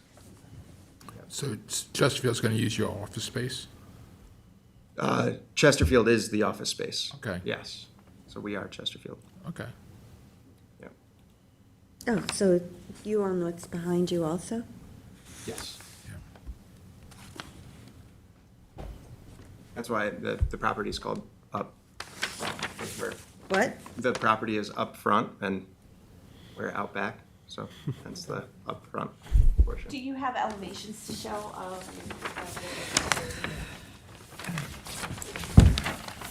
Oh, is that you get one? I got two of this one. I didn't get one. Oh, I'm sorry. Building that's currently being used by like a boat Who's his builder. father? So he's a diver.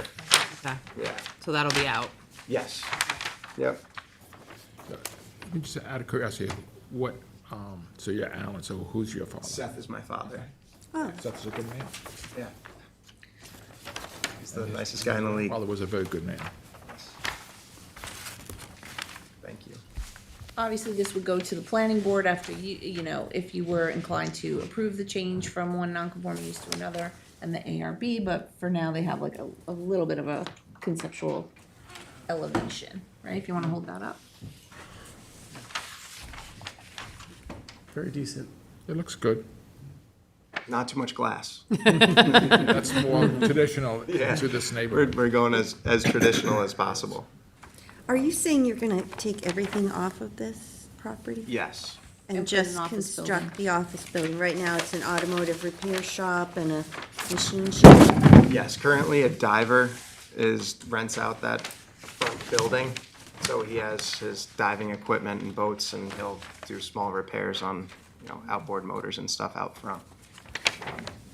But he'll go. He'll go away. And Yeah, these are all storage units? Yes. Well, those aren't storage units per se. They're units that are being stored. So they're like large air conditioners that go on the roofs of hospitals and things like that. That Long Island Crane gets delivered. So you're allowing them to use your property? Yes, they're renting. So Long Island Crane is part of the family. But, so their proposal, just to go over it, the standards, you have like standards in the code that you look at. The first thing is that they have to get an interpretation from the chief building inspector to say that, yes, it's a non-conforming use, and they have that. So they, it has been in continuous non-conforming operation, as you see. The current use is more conforming in, that they're proposing. An office building is certainly more conforming than, you know, all the things that are going on now. Let's see, they're more in line, it's more in line with the goals of the comprehensive plan than the current use, I would, you know, in the staff report, we say it is. The use scale and density are consistent with what could be achieved through a zone change application. We don't want to really entertain a zone change necessarily here. I think this accomplishes the goals of Chesterfield to have an office use for their operation. It will create a nice buffer and revegetation along South Country Road. And, I think it's also worth mentioning that Janice, Mr. Lombardi, Mr. Allen, you did attend a CAC West meeting where you met with the community and you talked about this proposal, and it seemed as if there was positive feedback. Nobody really had any concerns about this. In fact, there were actually positive comments made that the storage would be removed and a nice office building would be constructed there, which is more sightly for the community. I mean, would you want to comment on any of that, or? Well, one of the things is that in the R40 zone, which is the underlying zoning district here, a building setback for principal structure is 60 feet. The existing building is 55 feet, and this proposed building is 75 feet from the road. Right. So we push it back further. There are 2 entrance points along South Country Road that'll be combined into one entrance point. So all the trucks will be going in the same as the cars, going to the office, or you have separate? All of our large equipment will be using the entrance that it does now, not the entrance that is proposed for This the is office. mainly just for the office. Exactly. We'll be taking, you know, FedEx trucks will be the largest vehicle going That's in good. there. Just wanted to make a point of that.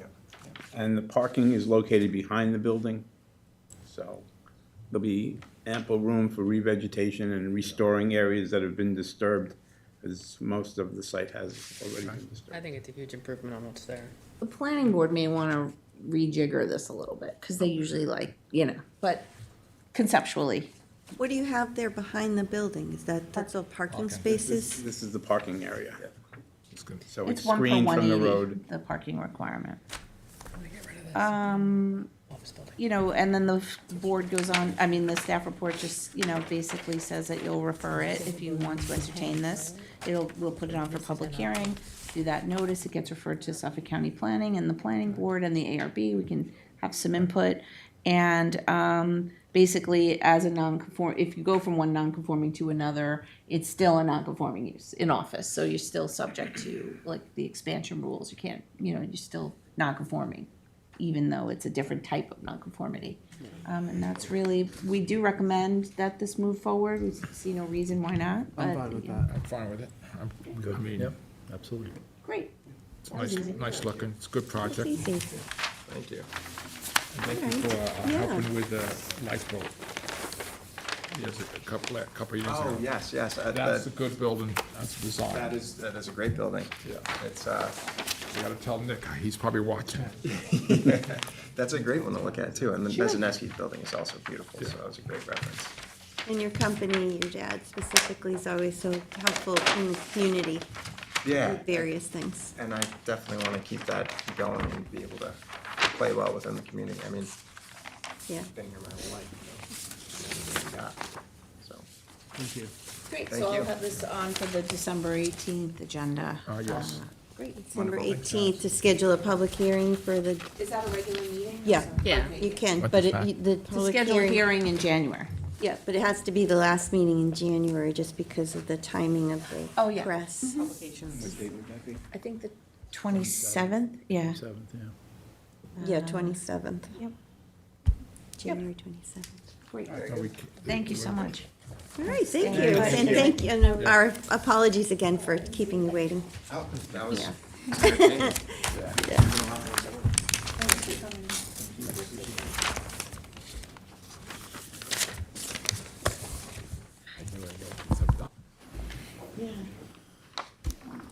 Thank you.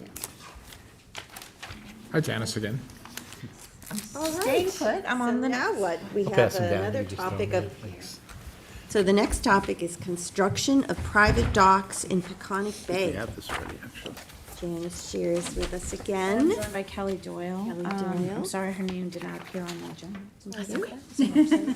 Kelly, I think is better poised to discuss this than me. You want to go through the points? But I brought the water protection plan, and we brought this to Councilman Powell's attention. very I know excited about Councilman this. Isley has also been very concerned about different objectives in Little Peconic and Great Peconic Bay, just about, there's been concerns about marinas and conflicting in-water uses and docks and certain things. And we had an issue with the Department of State weighing in, so we've taken a look at this and, This is, just to make it clear so people who are watching, this is docks in the bay, not in the creeks right. or inland. It's all on where the beaches are, going along the shoreline where people walk. Because people get confused when you say you know, right off the bat, are you gonna outlaw docks, you know? Right, yeah. So as drafted, the proposed amendment is fairly straightforward. It would just be to prohibit docks for residential purposes in Little Peconic Bay and Great Peconic Bay. And the reasoning behind this is that, a number of reasons. Construction of docks in this area, it's not consistent with the town's coastal resources and water protection plan. It's not consistent with the goals of the Peconic Estuary Partnership. It's not consistent with the New York State Coastal Management Plan. And we do have a letter from the New York State Department of State outlining a number of reasons why they have objected to the construction of actually 2 docks in Little Peconic Bay. So the purpose of this would be What do you mean, 2 residential docks that are already there? They're not there. No, they are proposed. One is there, I believe. One's there. Illegal without permission. Well, there's one that is there. It was permitted by the state, but the town did not issue a permit for that one. And then there are 2 additional ones that the state has objected to now. I think we're still in Justice Court on the one existing dock, we're in Justice Court. So it historically, no one ever really put docks there because of the ice and such, like in the way the wave action, and now with climate change and things changing, there's a lot more. And also there was not as big homes right there. There were little seasonal Summer cottages. shacks. Now you're getting much bigger homes and proposals for really long 100-foot. 100 feet, 200 feet. And if you, you know, one person has one, most likely their neighbors want to have one, and then it just changes the whole landscape of the Peconic Bay, because whereas it's just a nice open view now, you would have a proliferation of docks. all So in along. all of Little Peconic Bay and Great Peconic Bay, there's only one dock, and that's the subject of litigation already because they didn't get a permit. Yes, that's the very recent dock, right? And Before rather that, than- none. But maybe 2 years, maybe 3 years ago. Rather than going through sort of everything we want to see what the appetite is of the board to just do a broad scale prohibition as per Councilman Powell, because otherwise we'll be fighting each and every one, and once a precedent is set, then you've lost. I mean, if you look at it then for the environmental, it changes the water flow. It's like having a jetty out there. It changes the wind, how the wind hits the shore.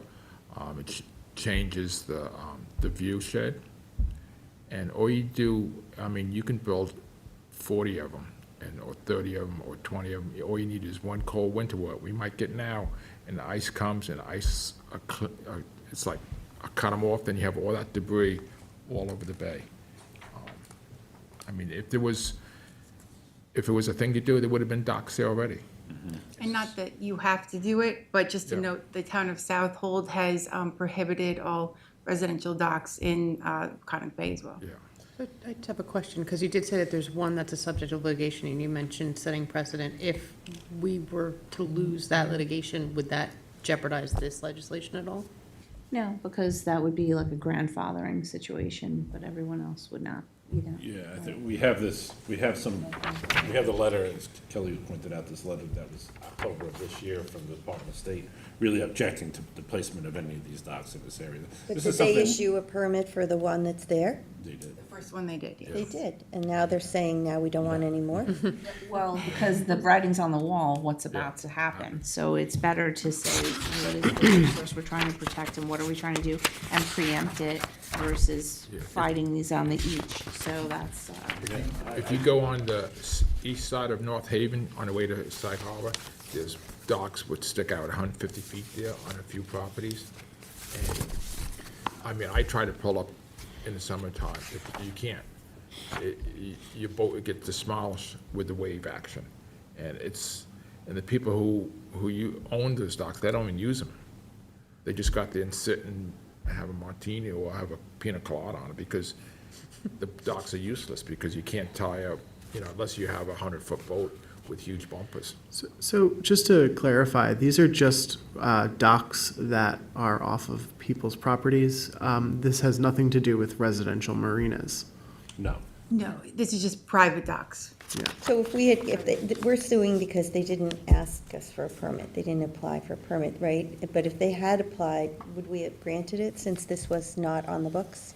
we do a consistency analysis of our plan, and we would, and Marty Shea has written. I don't know how much we want to discuss what we would have or should have done since we're Well- in the middle of litigation.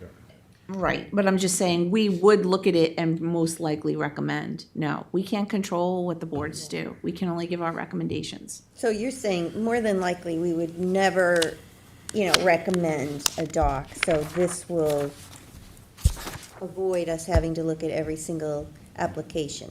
Yes. The chief environmental analyst has come out strongly against these, Marty has.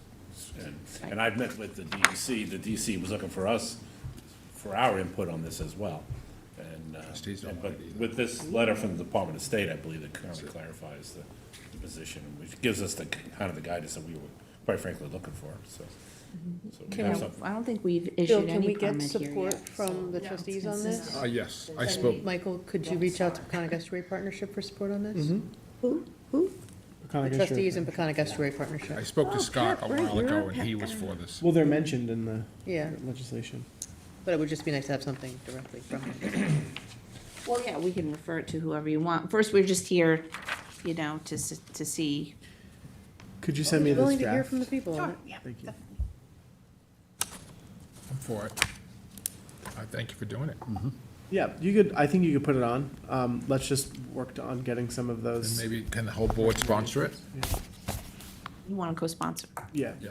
I would maybe the whole- Yeah, the whole board- sounds the whole seems board. as though, based on what you're saying in the reports we Thank you. have and the state's position, we should do it. And Bill will get a letter of support For from the the public hearing? Sure. trustees, and Yeah. Okay, so hopefully We've been in CAP touch with doesn't have any DEC reason since to this say letter why as we well. shouldn't do it. I DEC think is they aware would, of this no, letter. they would support this, I think. great. Gonna leave while I'm 2 for 2 here. Thank you. I did have one question. So there's something that says, speaking of non-conforming uses, there's something in the code that says we can expand a non-conforming use by 50%. And I With the didn't. ZBA, up to 50%. All right, I through didn't the ever look ZBA. at it, but I don't understand why, if the goal is to get rid of the non-conforming uses, why would we let anyone expand it? Well, there's a multitude of reasons, and sometimes it's simple, and the expansion could be parking, and it makes all the sense in the world, or they're adding. It's not always 50%. It could be 10%, but you can only go up to 50% through the ZBA procedure. So they don't always give you 50%. We are always trying to move toward conformity. We want to move toward conformity, but sometimes there's some type of use that, even though it's non-conforming, the public needs it. They want it. It's there for a reason, and they need to, do something on their site to make it more usable or something like that. If we So they have to didn't- give all that testimony to the board and make those, findings and arguments. But if we didn't have that provision in the code, could someone still go to the ZBA to get an exemption to allow for something like that? I mean, it almost, to have it on the books seems like we're almost encouraging it or saying, you can have that. You just got to go through this process. But if we didn't have it, maybe people would be less likely to ask for it, and the board might be less likely to approve a variance. I guess we'd have to do some data research on how much, how many people even apply under that. Is that something, is used all the time? It's as every time it's a relief valve, right? So it makes our rules constitutional. It gives us the ability to regulate by giving people the ability to get relief. We can take a look at when that was put in and the purpose of it at the time. Yeah, that too. But we can take a look at it, What, expanding non-conforming? Then if you took it away, someone could make an application for relief and ask for up to 100% expansion. Right. We've capped it at Right, 50. it's a restriction as well, yeah. Yeah. So if you say, well, you can only do 25% or something, but to take it away entirely would give somebody the ability to Open the door. open the door to 100% expansion, or something like that. So we've had kind of a line there, but we can absolutely look at I it. think like with anything that's, if it's non-conforming and it's there and it's a use and it's, you have to be able to grow your business to some extent too. I mean, you get more population, business changes, so to potentially take a multi-generational family business and say you can't expand at all is, because you're non-conforming. Right, we always want hard. them to be in a place where they are conforming, but what happens is, over time, more residential creeps in, no matter where you are, even in the LI area, because that's the most highest and best use, that's what people want. So they put houses near things, and then you end up with conflicts, and those things happen. But we're happy to look at that, and that's a good comp plan update thing. Oh, good. All right. Thank you. Thank you so much. Anytime, thank you. Thanks, Kelly. Thank you, Ken. Hey, can you just shut that computer off so it's not dinging and our EOs over here? Thank you. I thought we fixed that. Well, now we're back on schedule. What do you know? Okay, so that brings us to our town council and supervisor updates. I don't remember where we started last time, but. I only have one, so I'll get it out of the way. So tomorrow night at SYS, Southampton Youth Bureau has their Glow Night, which is a very popular night, grades 6 through 12. Starts at 7:30, ends at 10, and get there early, $10 admission for kids. It's glow-in-the-dark basketball, as well as a ton of other activities. Yesterday. Okay, thank you. Yesterday, the board was up in West Hampton to throw some dirt around and had a groundbreaking for West Hampton Senior and Youth Center, which was very exciting. It was a long time coming. While I was up there a few days before that, looking at the site, a couple of people stopped me about the Casablanca restaurant. Want to know if it was going to sit there for another 20 years and just fall apart. Yes. And I said, most likely. No. And so I asked, what's the status of it? And we're in the process of hiring LRO engineer for access, about plan to ensure the proper disposal of the hazardous material, what's in the building. What is, in other words, it's in the process of getting ready to get demo permits.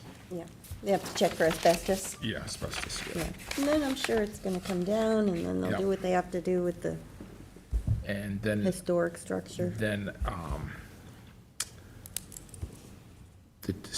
the deputy's highway person, Mark Brega, who works very hard for us, I met him at Tuckahoe School yesterday morning at 8 o'clock, and to improve the sidewalks around that school, make them a little bit longer, go up around the corner. That's going to be done probably in the next 3 or 4 weeks. Then maybe next year, go a little bit more down the corner, and maybe a little bit up North McGee Street. He's also making it a wider left turn on South McGee Street where the gas station and the electrical place is. I'll make it easier for flow out and for parking. And then the town hall, update on the town hall outside project we're doing on.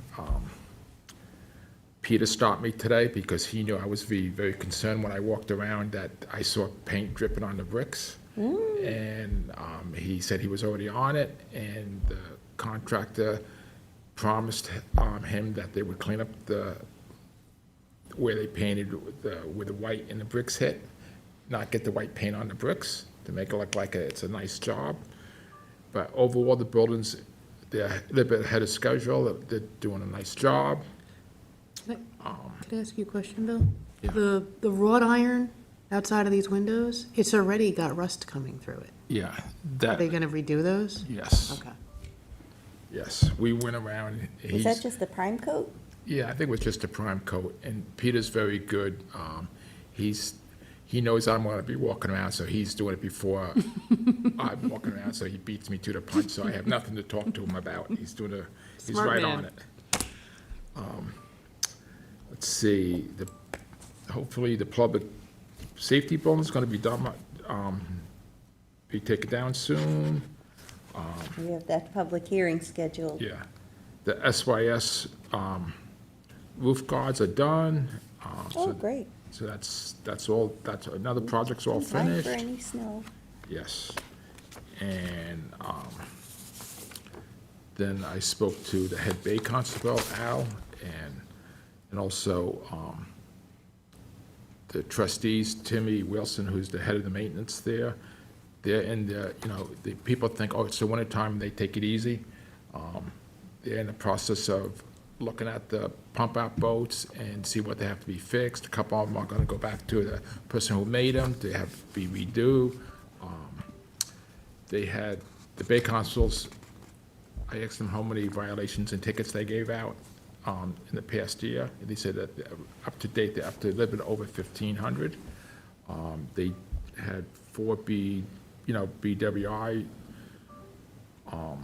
and they had the first one, what was the Lena law, BWI in New York State, so that was kind of exciting, but also kind of sad. And they're just busy doing stuff around the bay and fixing their equipment. And that's it for me. Thank you. Well, as you mentioned, it was great fun yesterday doing the groundbreaking. I'm glad we could all be there for the new West Hampton Community Center, and it's going to be a nice place for the seniors, for food service and fellowship, and then for the youth to have a safe, structured place to go, and space for the American Legion. So I'm so pleased that we were able to move forward with this project. And have a meeting there. We should have the Yeah, first. we'll have the meeting there. First big meeting, there should be the town meeting. And after the groundbreaking, I went to an East End Supervisors and Mayors meeting, and the Chief Kiernan came and spoke with all the supervisors and mayors about the Handle with Care project, and everybody was very interested, and they want to coordinate and look into doing that in their schools. And also, he talked to us about e-bikes and the rules on that, and, they're going to get together and maybe pass some local laws with some additional restrictions to give more enforcement ability. And that's it for me, Michael. Yeah, so very briefly, I did attend the Big Duck lighting yesterday. Town Clerk Sunday Schermeyer was there. Our County Executive Ed Romaine was there. Legislator Stark was there. Suffolk Parks did such a just nice job. Deputy Commissioner Jason Smagan and his crew, I just want to thank them. The community really had a great time. There was a big traffic jam because of Santa. A lot of people tried to get there. So apologize on that. I do want to mention that the Noyak Civic is partnering up with Cornell Cooperative Extension Saturday morning at 10 a.m. at Long Beach, Foster Memorial Park, for a shoreline restoration event. They'll be doing some, they're going to be planting some native species and grasses that they do this every year. And just to raise awareness of coastal erosion and native plantings for our youth. So I recommend, if you have some time, come on out Saturday morning. Oh, and also, I forgot, but Saturday, there's a lot of holiday festivities. East Quogue is having their holiday on Main, West Hampton Beach is having the tree lighting, and also Quogue is having the tree lighting, so everybody's Really picked the same day. sad that they do that, I because, know. you know, as a mom, when I had one in East Quogue and one in West Hampton, you had to pick which kid's tree lighting you're gonna go to. It's Yeah. really not fun. So you took that. We're doing East Quogue Holiday on Main is this Saturday. It's a town-sponsored event. It's really great. They usually have over 1,000 people come. They have lots of vendors, food, lots of free events for the kids, Santa. The East Quogue Fire Department is selling Christmas trees. And it's great because you can go there and you can tag the tree that you want, and then they deliver it to you the next day. So you don't Who even does have to that? take it with you. The East Quogue Fire Department. Oh, how nice. Yeah. Wow. So that's just so people know that Montauk Highway will be shut down between, I believe, Vale and Lewis Road from 1 until 7. So there will be some traffic detours around that area, and so now you'll know why. We did have, this past week, we had the ribbon cutting for the exercise trail at the Maritime Park. It was a really fun event. Jim Dreeben and his bridge walkers were there, and they're already using the equipment. I think that was his second visit of the day. So they're very excited. The Parks Department did arrange for a free clinic for people to sign up for and take. It was actually the woman that helped Christopher Reeve walk again. So it's to show people how to use their body weight in different ways to make the equipment more difficult or easier based on their ability.